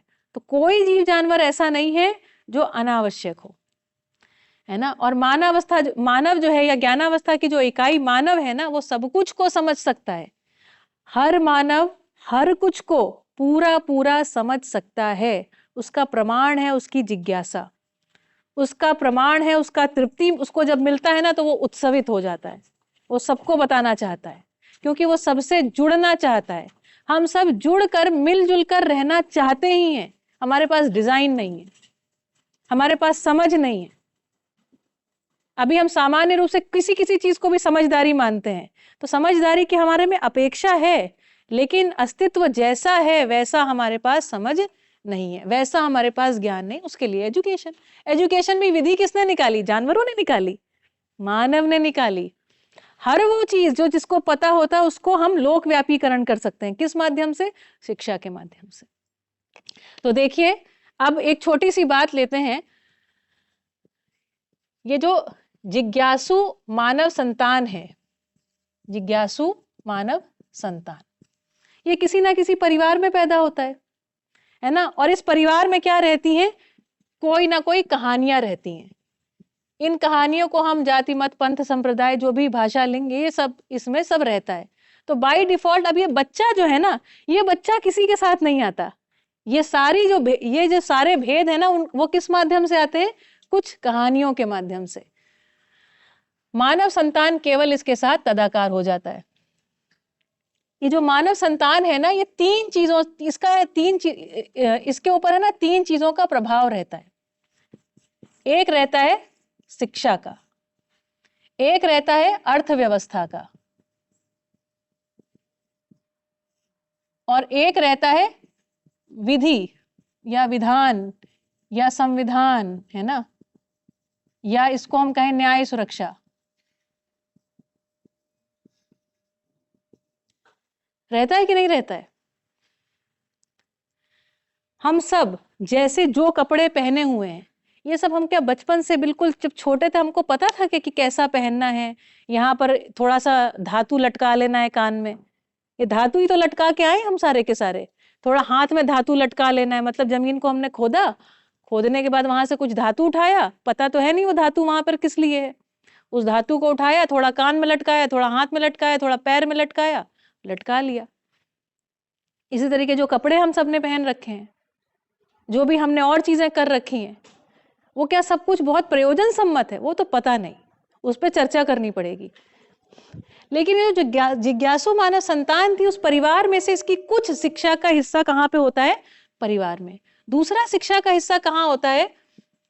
उसके विद्यालय में होता है कि नहीं होता है? और तीसरा कहाँ होता है? समाज में।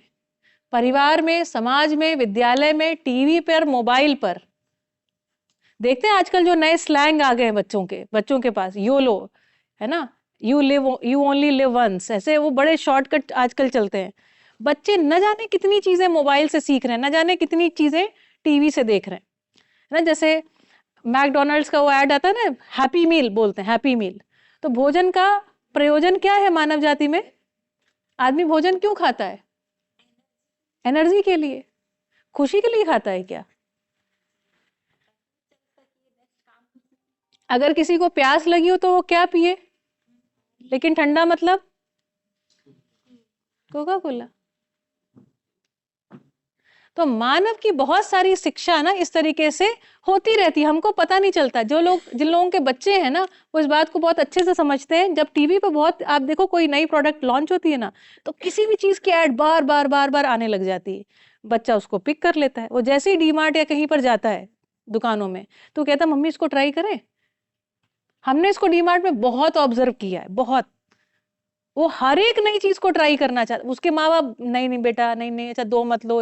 वो पहले से 2 लेके आता था कि मम्मी 2 के बाद फिर 1 कर दें। उसको ये सब पता रहता है, सारा गणित, है ना। अगर कोई वहां पर मिल गया तो फिर उसको ये भी पता रहता है इनके सामने तो मम्मी ना नहीं बोलेंगी, तो फिर उनसे, है ना, तो वो उसको सब ही पता रहता है। तो जो बच्चे होते हैं, उनकी जो शिक्षा है ना, वो परिवार में, विद्यालय में और समाज में हो रही है। हम अपने बच्चों को आशीर्वाद देते हैं कि बेटा खूब, है ना, दूधो नहाओ पूतो फलो, है ना, खूब खुश रहो, समृद्ध रहो, जीवन में तुम्हारे कभी दुख ना आवे। लेकिन जो हम शिक्षा दे रहे हैं, जैसा हमने वातावरण बनाया है, क्या उससे संभव हो पा रहा है? ये प्रश्न हम बड़ों को अपने से पूछना पड़ेगा कि नहीं पूछना पड़ेगा? कि केवल आशीर्वाद देने से आशीर्वाद लग जाएगा? हमने किसी को आशीर्वाद दे दिया बेटा स्वस्थ रहो, और प्रदूषण करके रखा है, स्वस्थ हो जाएगा? कैंसर के केसेस आप सभी को पता है दिन पे दिन बढ़ते चले जा रहे हैं, खाने में मिलावट होती चली जा रही है। आपको सिर्फ लगता है कि आशीर्वाद देने से मामला ठीक रहेगा? कितना भी आशीर्वाद दे लीजिए, स्वस्थ नहीं होगा। पूरे मानव समाज को एकजुट होकर स्वास्थ्य के लिए सोचना पड़ेगा। स्वास्थ्य ना अकेले एक आदमी का कार्यक्रम नहीं है, स्वास्थ्य सभी के साथ में सहयोग से होने वाली बात है। अभी हमारा सारा सोचने का डिजाइन ये है कि मैं कपालभाति कर लूं और मेरा जो है लंग्स ठीक रहे। वो नहीं ठीक होगा, ठीक है। किसी ने मुझे बताया दिल्ली में कुछ लोग रहते थे, तो बोले कि जो लोग ज्यादा ये कपालभाति और वो दिल्ली में कर रहे थे ना, जब पोल्यूशन था, उनकी तबीयतें और ज्यादा खराब हो गई। इसी तरीके से हमारे ऊपर अर्थव्यवस्था का भी एक बोझ रहता है, एक दबाव रहता है। जैसे हम कितना भी कुछ चाहें, है ना, लेकिन हमको इसी अर्थव्यवस्था में, इसी स्ट्रक्चर में, इसी फ्रेमवर्क में अपने बच्चे को पढ़ाना लिखाना पड़ेगा। वो यहीं कहीं नौकरी ढूंढेगा, यहीं कहीं धंधा करेगा, चाहे कितना भी अव्यवस्था हो। तो इसी प्रकार अर्थव्यवस्था का हमारे ऊपर दबाव रहता है। जैसे बहुत बारी ना मैं और जनक चाहते नहीं कि हम पॉलीथीन का इस्तेमाल करें, लेकिन जब हम कहीं पर भी कुछ खरीदने जाते हैं ना, तो हमको कागज में चीजें नहीं मिलती हैं। आप सब्जी लेने जाते हैं तो थैलियां लेके जाते हैं, लेकिन बहुत सारी चीजें होती हैं जो आपको बिना थैली के नहीं उपलब्ध होती हैं। तो क्या करें, हमारे घर में मतलब फिर ना चाहते हुए भी बहुत सारा पॉलीथीन आता है। अकेले आप, ऐसा हो सकता है कि पॉलीथीन का इस्तेमाल ही ना करें। जानते हैं जो कपड़े हम सब ने पहन रखे हैं, इन कपड़ों में ये जो, जिसको हम बोलते हैं आर्टिफिशियल या मैन मेड जो फाइबर है, वो जानते हैं किस चीज से बना है? पेट्रोलियम से। ये तो हमने खोद खोद के लटका ही रखे हैं, साथ में हमने ये भी पहन रखा है ना, इसमें कुछ कुछ मात्रा पेट्रोलियम की सभी के कपड़ों में है, सभी के। हमने जमीन से खोद के कुछ पहन भी लिया है। इस चित्रण के साथ आदमी बिल्कुल आपको ऐसा लगेगा कि लगता है ठीक से समझा नहीं है। तो अर्थव्यवस्था का भी हमारे ऊपर कुछ दबाव रहता है। तो यदि हम शिक्षा जो है, उससे अपेक्षा क्या है कि हम यथार्थ को समझ जाएं, क्योंकि समाधान पा जाएंगे। अस्तित्व में समाधान तो है ही, उसको सिर्फ देखने भर की देर है। देखना मतलब समझना, समझने की देर है। यदि उसको देख लिया तो हम क्या हो गए, इससे हम कहेंगे कि हमारे अंदर क्या आ गया, संस्कार। संस्कार बराबर समझ। और मानव जो है ना, संस्कारानुषंगी इकाई है। समझ को अपनी वो छोड़ के जाना चाहता है, समझ को अपने बच्चे को बता के जाना चाहता है, अपने पड़ोसी को, अपने मित्र को, अपने परिवारजनों को बता के जाना चाहता है। तो यदि कोई सही बात पकड़ में आती है तो वो आगे बताता है। वो जब बताता है, वो पूरी तृप्ति के साथ अगला व्यक्ति उसको रिसीव करता है और रिसीव करके उसको आगे बढ़ाता है। इसी तरीके से दाल चावल कपड़ा रोटी जो चीजें हैं ना, हमको उपलब्ध हुई हैं क्योंकि वो सही थी। आदमी, केवल आदमी का डिजाइन ऐसा है कि वो गलत चीज को आगे नहीं बढ़ाता है, उससे दुखी होता है, क्षुब्ध हो जाता है, उसमें शोध करता है ना। तो ये जो चीजें हैं ना, इसी को मिला के हम एक और शब्द देते हैं, इसको हम कहते हैं परंपरा, मानव परंपरा, है ना। मानव परंपरा या मानव में व्यवस्था, ठीक है। तो प्रकृति में भी एक अर्थव्यवस्था है। क्या व्यवस्था है? एक बीज डालो 1000 बीज पाओ। अस्तित्व की ये व्यवस्था है। अस्तित्व में भी एक अर्थव्यवस्था है, उसको भी पहचानेंगे। वो कैसी है जानते हैं? आवर्तनशील है, वो कभी नष्ट नहीं होती। अस्तित्व में एक बार पानी बन गया और उसके बाद पानी का चक्र है। आप सब वाटर साइकिल आपने पढ़ा होगा। पानी नदियों, पोखरों, तालाबों, समुद्र से वाष्पीकरण के द्वारा ऊपर उठता है, ठंडा होता है, संघनित होती हैं बूंदें बादल के फॉर्म में। फिर जैसे मैंने बताया हवाएं हैं, है ना। बादल जो है कभी पेड़ों से टकराकर, कभी पर्वतों से टकराकर बरसते हैं तो फिर नदियां बहती हैं, फिर से पानी पहुंच जाता है। बाय डिफॉल्ट इसमें जरा भी मोटर नहीं लगी। देखिए पानी जो है नीचे से ऊपर उठ गया। हम लोग हर रोज नीचे से पानी उठाने के लिए, ऊपर चढ़ाने के लिए मोटर चलाते हैं। वो भी कहाँ से उठा रहे हैं? वो बना कहाँ से रहे हैं? यहीं से कोयला पेट्रोलियम, यही जला जला के इलेक्ट्रिसिटी बना रहे हैं। एक अस्तित्व में भी आवर्तनशीलता या अर्थव्यवस्था है, उसको पहचानेंगे तो वैसा यदि हम डिजाइन करेंगे ना, मस्त जिएंगे, कोई दिक्कत नहीं है। आपको शुभ की सूचना देने आई हूं।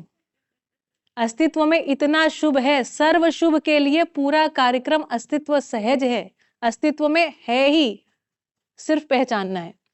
तो अर्थव्यवस्था का दबाव रहता है ना। तो जैसा रहता है बच्चा उसी चीज को लेने लग जाता है। बच्चा कोई नहीं कहता कि हमको एडवर्टीजमेंट देखने की जरूरत है, हमको ये खाना है। वो दूसरे लोग बता रहे भाई आपका ये जो बर्गर है हैप्पी मील, आप ये खा लो वो खा लो, ये दुनिया भर की चीजें, क्या क्या कचरा खा लो ना, इसका एड टीवी पे लगातार चल रहा है।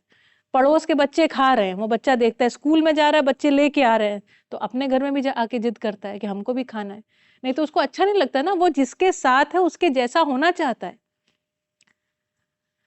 तो इसलिए अकेले समझने से भी बात बनेगी नहीं, साथ में पूरा वातावरण को सही करना होगा। साथ मिलकर समझना होगा। तो अर्थव्यवस्था को भी देखना पड़ेगा। फिर देखते हैं विधि विधान, इस व्यवस्था का भी हमारे ऊपर प्रभाव पड़ता है। जैसे अभी हमारे यहाँ सड़कें बन रही हैं, है ना, सड़कें बन रही हैं, इसमें से आप में से कितने लोगों ने इसकी डिमांड की थी? किसी ने डिमांड? हमने तो नहीं की थी, पर सड़कें बन रही हैं, फ्लाईओवर्स बन रहे हैं, बहुत सारे, इतनी सारी धूल उड़ रही है, उड़ रही है। ये तो हमने नहीं चाहा था, किसी ने नहीं चाहा था, लेकिन ये सब हो रहा है ना। और हो किस लिए रहा है? क्योंकि यहाँ कच्छ में कुछ एक कंपनीज आने वाली हैं, तो उसके लिए ट्रांसपोर्टेशन सिस्टम को बिल्ड किया जा रहा है। क्या हमने उसकी भी डिमांड करी थी? वो भी डिमांड नहीं करी थी। ना हमने एडवर्टीजमेंट की डिमांड करी, ना हमने कोई अनावश्यक हमको वस्तुएं चाहिए इसकी भी डिमांड नॉर्मल पब्लिक कर ही नहीं रही है, लेकिन चीजें चल रही हैं। क्योंकि आदमी को क्या हो गया है, जो व्यापारी लोग हैं ना, उनमें दिमाग में एक लाभ का उन्माद भर दिया गया है। कहीं से सुन सुन के है ना, पैसे का रईसा होता है। अब हुआ किसी का नहीं है, नहीं हुआ भाई। जो पैसे वाले दुखी हैं, डिप्रेशन में हैं, लेकिन फिर भी सब लोग यही बोलते जा रहे हैं। आदमी 2 मिनट रुक के सोच नहीं रहा है, तृप्त वो नहीं है, फिर भी हमको वहां तक जाना है। एक उन्माद जैसा छा गया है, हमको वस्तुएं कंज्यूम करनी है, भोग करना है, इसका उन्माद जैसा छा गया है। महिलाएं तो खूब जानती होंगी। अब मुझे लगता है, अब मैं इस जनरेशन में लोगों को पाती हूँ, बहुत लोग ऐसे हैं जो कहते हैं भैया इतने कपड़े हैं ना, अब है ना, कबर्ड में रखने की जगह नहीं है। लेकिन रोज नए स्टाइल्स बदलते जा रहे हैं। जूडियो वाले अपना प्रचार कर रहे हैं कि हर महीने इतने स्टाइल निकालता है जूडियो। अरे मांगा किसने है भाई तुमसे? कोई नहीं मांग रहा। लाभ का उन्माद, भोग का उन्माद, नई नई कामनाएं, नई नई इच्छाएं, है ना, बस उसको पूरा करने का किसी तरीके से उन्माद। हमारे एडवर्टीजमेंट्स होते हैं, उसमें एक प्रकार का कामोन्माद है ना। हर एडवर्टीजमेंट में एक लड़की है, चाहे गाड़ी बेच रहे हैं, चाहे परफ्यूम बेच रहे हैं, वही सारे चित्र हमारे बच्चों के दिमाग में जा रहे हैं। ये हमने मांगा था? नहीं मांगा था। इसको क्या हमारी सरकार सेंसर कर रही है? नहीं कर रही है। तो हम नहीं चाहते हैं, उसमें जीने के लिए मजबूर हैं। दूसरी बात, जैसे मान लीजिए समाज में कोई अपराध हो जाता है, किसी बच्चे से कोई अपराध हो गया, किसी व्यक्ति से कोई अपराध हो गया। कोई भी सामान्य रूप से व्यक्ति अपराधी होता नहीं है, उसको बहुत सारी परिस्थितियां होती हैं जिसके योग फल में वो अपराध को करता है। ये बात ठीक है कि नहीं ठीक है? ये ठीक है। एकदम से कोई ऐसे नहीं कि एकदम ठीक चल रहा था और एकदम से वो स्विच ऑफ हो गया, और है ना, उसका जिसको कहते हैं ना समझदारी, उसकी स्विच ऑफ हो गया और उसने कुछ अपराध, ऐसा नहीं होता। बहुत सारी पीड़ा से वो व्यक्ति गुजरता है, तब किसी एक हद से जब उसको समझ नहीं आता ना, तब उससे कुछ अपराध हो जाता है।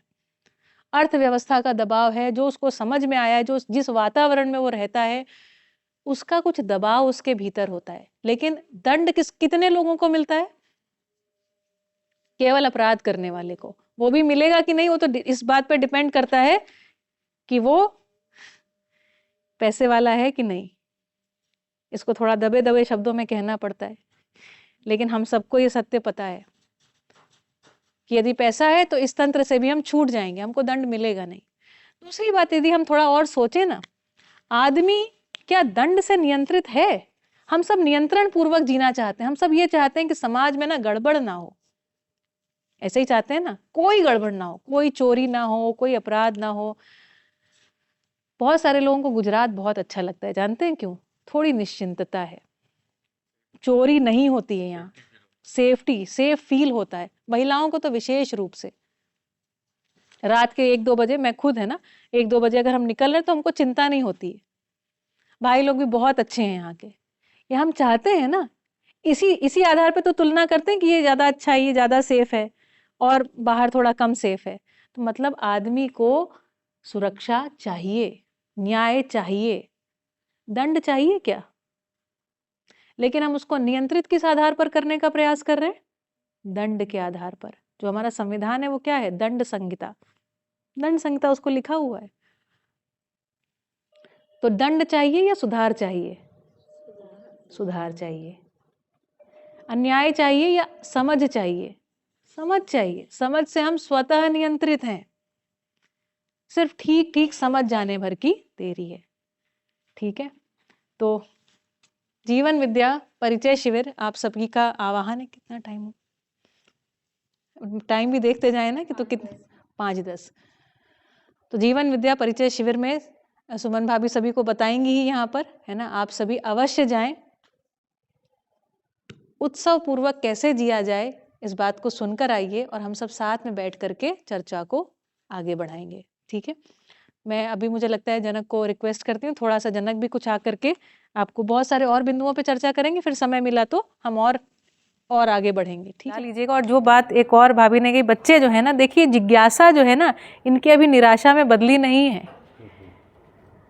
और ये सारी बात को पचा पा रहे हैं बिना, क्योंकि इनके पास अभी कथा कहानियाँ नहीं है ना, बहुत सारी कथा कहानियाँ नहीं हैं अभी, कथा कहानियों से शेष हैं ये, तो बड़े आराम से सारी बात को पचा पा रहे हैं। सारे बच्चे बोल रहे हैं हमको समझ में आ रहा है, बैठे हैं, इनको खेलने कूदने से इनको बोरिंग नहीं लग रहा है, क्योंकि इनकी बात हो रही है, हम सबकी बात हो रही है, अखंड समाज की बात हो रही है, ये इनको चाहिए, हर मानव को ये चाहिए, ठीक है। और जो भाभी ने कहा, सुमन भाभी ने जो बात कही, ऐसे ही 7 दिन के परिचय शिविर होते हैं और सारे बच्चे, है ना, बहुत छोटे हैं तो ऑफ कोर्स उनका ध्यान जैसे 2-3 साल के बच्चों का तो नहीं होगा, लेकिन काफ़ी सारे बच्चों को मैंने देखा है, ज़्यादातर बच्चों को, बल्कि जैसे श्लोकी हैं, ये तो 2 साल से 3 साल से इनको ही देख रही हूँ, बैठे रहते हैं, पूरा शिविर अटेंड करते हैं। चलिए थोड़ी सी बात को और रखते हैं कि अब इसके आगे मैं ये बताना चाह रही थी कि जिसको हम समझ वगैरह कह रहे हैं ना, सामान्य रूप से हमको लगता है सामान्य कोठा सूझ को हम समझ कहते हैं, यहाँ पर समझ का शब्द, उस समझ शब्द का अर्थ उस आशय के साथ नहीं, किस आशय के साथ है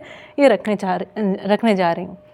तो जैसे नीलम भाभी ने कहा ना, मानव कोई भी काम इस दुनिया में करे उसके मूल में सुख की अपेक्षा है, उसको लगता है मैं ये करके ना सुखी हो जाऊंगा, ये करके ठीक हो जाएगा।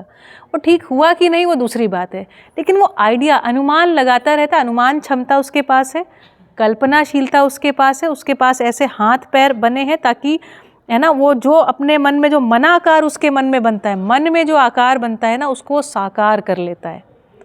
पहले सारी चीज़ उसके मन में एक आकार के रूप में आती है, फिर वो साकार कर लेता है, और उस साकार करने के लिए उसके शरीर का भी डिज़ाइन, अस्तित्व सहज ऐसा है कि वो कर लेता है, ठीक है। तो मानव जो है ना सुख धर्मी है, सुख को मानव से अलग नहीं किया जा सकता। जैसे ही मानव में जरा सा भी दुख का भास भी होता है, जैसे मान लो आपको पता चले कि 2 दिन पानी नहीं आने वाला है, तो आप पानी भरने के लिए बिल्कुल तत्पर, आपको लगता है ना कि वो नहीं होना चाहिए, पानी तो जितना भरा है वो, और 2 दिन नहीं, मान लीजिए 10 दिन का हो जाए, तो आप अपने घर के शायद सारे बर्तनों में पानी भर के रख लेंगे। मानव को पीड़ा, दुख, अन्याय, असुरक्षा, भय, ये सब मानव को स्वीकार नहीं है, दंड, ये सब मानव को स्वीकार नहीं है, ये डिज़ाइन नहीं है मानव का बाय डिफ़ॉल्ट। तो मानव का बाय डिफ़ॉल्ट डिज़ाइन क्या है? सुख धर्मिता, उसका धर्म है सुखी होना। धर्म मतलब जिससे जिसका विलगीकरण संभव ना हो वही उसका धर्म है। मध्यस्थ दर्शन सहअस्तित्ववाद में उसके प्रणेता श्री ए नागराज जी कहते हैं, जिससे जिसका विलगीकरण संभव ना हो, और यदि विलगीकरण होने की यदि कोई संभावना हो तो उसके अंदर एक स्वयं स्फूर्त प्रेरणा जाग उठती है कि मुझे ऐसा नहीं ऐसा होना है, सुख मुझे चाहिए, सुख की तलाश है मानव में। ठीक, तो अब देखिए सुख क्या वस्तु है। मैंने आपको बताया अस्तित्व में हर एक वस्तु किस स्वरूप में है? समाधान स्वरूप में, समाधान स्वरूप है। और दूसरी बात मैंने बताई, हर एक वस्तु ना कि सिर्फ समाधान है, वो कैसा है जानते हैं? सर्वतोमुखी समाधान, मतलब उसकी अपने से जुड़ी हुई हर एक इकाई के साथ उपयोगिता, पूरकता सुनिश्चित होती है। उपयोगी है, पूरक है, जैसे मैंने धरती और सूरज का बताया, धरती चांद का बताया, पेड़ और मिट्टी का बताया, इस तरीके से हर एक चीज़ एक दूसरे के साथ उपयोगी पूरक है। तो हर एक वस्तु अस्तित्व में क्या है? सर्वतोमुखी समाधान स्वरूप में है। मानव इसको समझ पाता है तो इसी को हम कह रहे हैं समझ, और ऐसा समझ पाता है तो उससे मानव क्या होता है? सुखी, है ना। इस समझ के अनुसार जब उसका जीना होता है तो हमने कहा सुख। सुख जो है ना मानव को अभी 3 रूप से ज्ञात है, 3 रूप से। एक है क्षणिक सुख। क्षणिक सुख का मतलब है कि जो हम शरीर के लिए अनुकूलताओं को चाहते हैं। अनुकूलताएं कोई गलत बात नहीं है, ठंड लग रही है तो आपको स्वेटर चाहिए, जो आपकी आवश्यकता है वो आवश्यकता है ना। घर में भोजन, आप ऐसा नहीं कि सिर्फ आज के लिए भोजन चाहिए, आपके घर में कोई मेहमान आ जाए, आगे के समय के लिए आपके पास आवश्यकता है तो उसके अनुसार वस्तु होनी चाहिए, नहीं तो मानव भयमुक्त नहीं होगा, उसको चिंता बनी रहेगी कि कल क्या खाएंगे, कल क्या खाएंगे। आदमी जीव जानवरों की तरह नहीं जी सकता, उसका डिज़ाइन नहीं है। तो आदमी सुखपूर्वक जीना चाहता है और समृद्धि पूर्वक भी जीना चाहता है। तो आदमी को समृद्धि चाहिए, ठीक है। तो एक तो बात हुई कि जो क्षणिक सुख जिसको हम कह रहे हैं ना, वो है शारीरिक। तो शारीरिक शरीर से भी जो उसको अनुकूलताएं बनी रहें, है ना, वो उसकी आवश्यकता है। अच्छा, जैसे एक छोटी सी बात है ना, जैसे अभी भाभी ने बताई, इस पर थोड़ा और ध्यान को दौड़ाइए।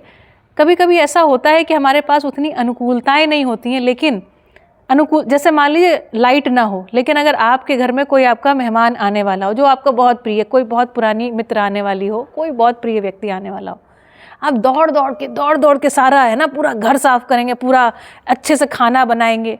उस दिन थकावट तो पता नहीं कहाँ रह जाती हो, तो बाद में पता चलती जब वो मेहमान चला जाता है। उत्साह कितना होता है।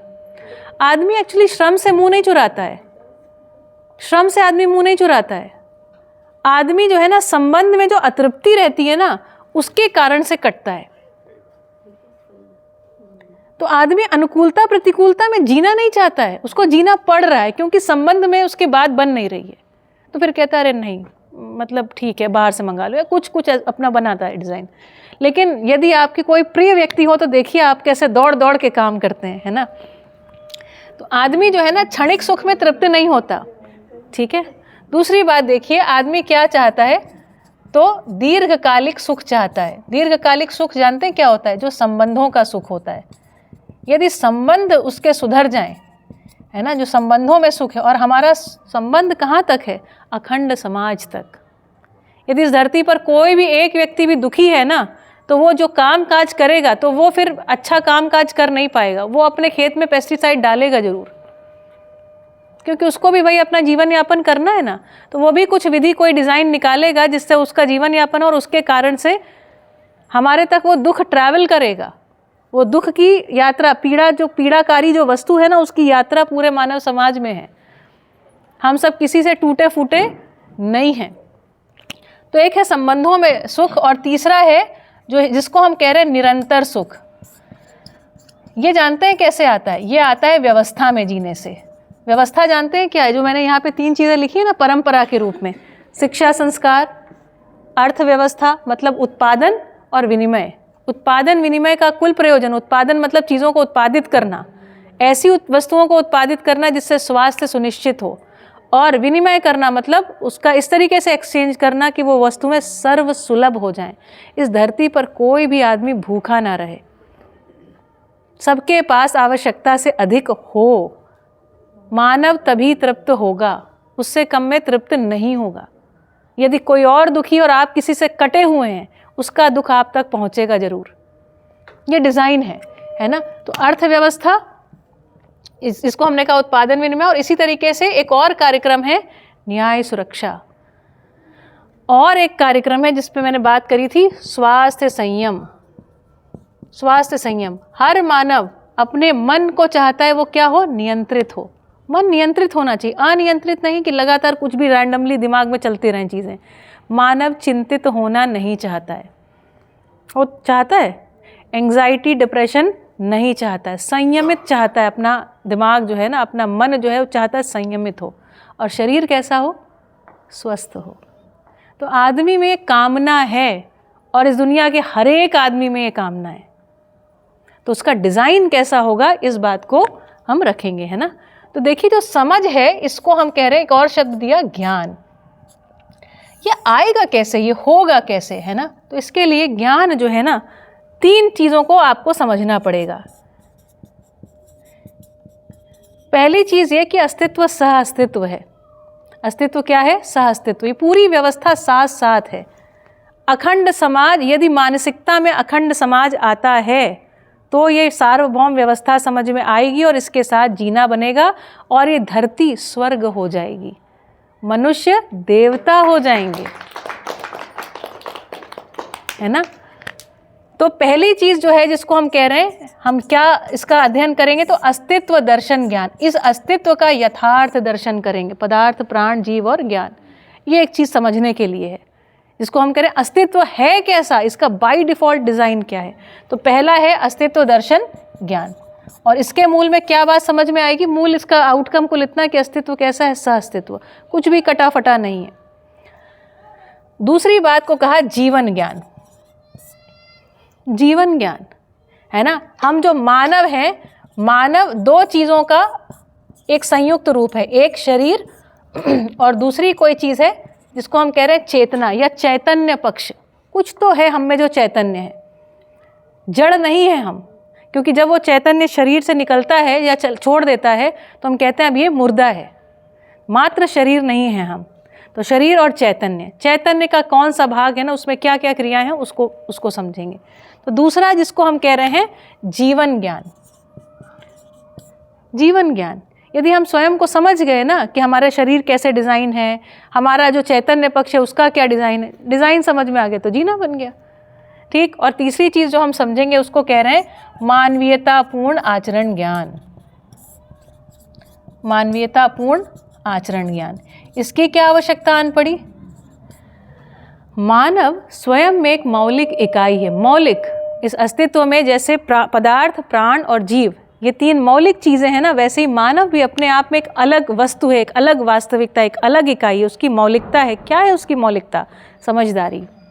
और वो समझदारी व्यक्त कैसे होती है? उसके आचरण से, कि वो जीता कैसा है, जीने का डिज़ाइन कैसा है, उसका खाना पीना कैसा है, उसका आहार विहार कैसा है, उसका व्यक्तित्व कैसा है। यदि समझा है तो क्या कर रहा है, कैसे जी रहा है, उसका एक डिज़ाइन है ना, आपस में कैसे संबंधों का निर्वाह कर रहा है, इस सब को कह रहे हैं मानवीयतापूर्ण आचरण ज्ञान। उसकी समझ में जो है उसके हिसाब से उसका आचरण हो जाए। और इस आचरण के लिए व्यवस्था कैसी होगी? कौन सी व्यवस्था? मतलब हमारे स्कूल में जो शिक्षा का कंटेंट है वो कैसा होगा, परिवार में किस तरीके की बातचीत होगी, विद्यालय में किस प्रकार की एक्टिविटीज़ होंगी, क्या कोर्स कंटेंट होगा, समाज में जो दूरदर्शन है ना, जो ये मीडिया है, इसके माध्यम से क्या चीज़ों की संप्रेषणा होनी है। इस कंटेंट को यदि हम बदलते हैं तो जो जिज्ञासु बालक है उसकी जिज्ञासा समाप्त होगी, वो समाधान तक पहुँचेगा। अर्थव्यवस्था, हमारा जीने का डिज़ाइन ऐसा हो कि बच्चा जो है ना समृद्धि पूर्वक जिए, समृद्धि पूर्वक, उसको जितनी चीज़ों की आवश्यकता है कमी ना हो। ये छोड़ने का विज्ञान नहीं बता रहे आपको, आवश्यकता से अधिक आपके पास उपलब्ध हो। और वो कैसे होगा हिल मिल के, उसकी बात। साथ में न्याय सुरक्षा, हमें संबंधों में न्याय चाहिए, परिवार में न्याय और परिवारों की परस्परता में सुरक्षा का भाव। यदि हर एक परिवार में न्याय हो रहा है, कोई आपस में दुखी नहीं है, तो क्या समाज में असुरक्षा बचेगी? नहीं बचेगी। तो हम अगर देखेंगे ना तो हमारा एक और डिज़ाइन है ना, तो एक एक व्यक्ति में क्या समाधान, समाधान मतलब ये कहाँ से आएगा? शिक्षा संस्कार से। यही क्या है? सुख। परिवार जो है ना, परिवार में उसको क्या चाहिए? समृद्धि। समाज में, समाज मतलब अखंड समाज, मतलब परिवारों के परस्परता में उसको क्या चाहिए? अभय। समाज में क्या चाहिए हमें? अभय। हमारा बच्चा कहाँ जा रहा है, हमको टेंशन नहीं होना चाहिए कि उसके साथ कुछ गलत हो जाएगा। हमें आश्वस्ति होनी चाहिए, वो जिसके पास भी होगा उसके पास से वो कुछ अच्छा सीखेगा, उसका पोषण होगा, उसका संरक्षण होगा। ये निश्चिंतता हर एक मानव को चाहिए, हर एक मानव संतान को चाहिए। तो समाज में वो चाहता है अभय और अखंड समाज, सार्वभौम व्यवस्था, जिसको हम धरती एक राष्ट्र कह रहे हैं। धरती को आप तोड़ फोड़ नहीं सकते। यहाँ पर उसको क्या चाहिए? सह अस्तित्व। सह अस्तित्व का मतलब है अखंड समाज और सार्वभौम व्यवस्था। सार्वभौम व्यवस्था, ठीक है। तो बस इतनी तीन चीज़ें ही आपको पढ़ानी है, तीन ही चीज़ों को हमें समझना है, जिसको राम बाबू भैया ने कहा था ना कि संसार कैसा है, या अस्तित्व कैसा है, अस्तित्व को समझना है बाय डिफ़ॉल्ट डिज़ाइन। क्योंकि डिज़ाइन समझ में आ गया तो डिज़ाइन को हम जीने में ले आएंगे। हमको जैसे ही समझ में आ गया रेन वाटर बढ़िया चीज़ है, रेन वाटर हार्वेस्ट करेंगे, पिएंगे, उसको वेस्ट थोड़ी करेंगे, बना लेंगे डिज़ाइन। आदमी बहुत सक्षम है, आदमी में बहुत ताकत है, सिर्फ हमको दिक्कत है कि हमको समझ में बात नहीं आई है, इतनी सी दिक्कत है। तो समझने का कार्यक्रम। फिर उसके बाद देखते हैं शरीर और चेतना रूप में।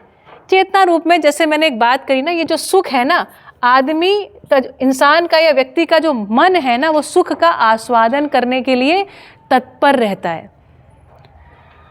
तो मन जो है ना वो कैसा सुख चाहता है? निरंतर, दीर्घकालिक और जहाँ आवश्यक हो क्षणिक। तीनों सुख चाहिए उसको भैया। ये नहीं है कि बस एक में निरंतर सुख, नहीं। जब भूख लगेगी भोजन, प्यास लगेगी पानी, सांस आएगी हवा भी शुद्ध चाहिए।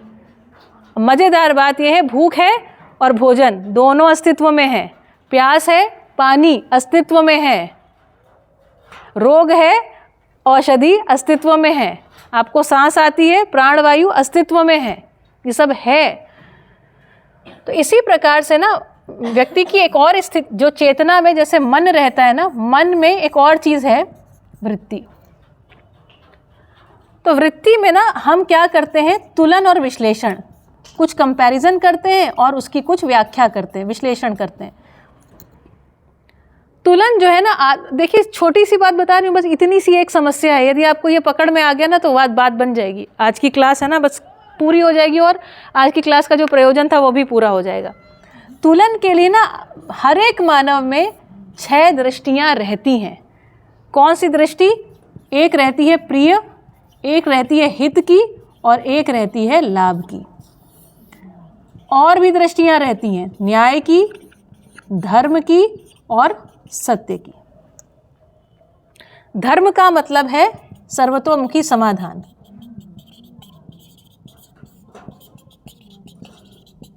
सत्य का मतलब है सह अस्तित्व।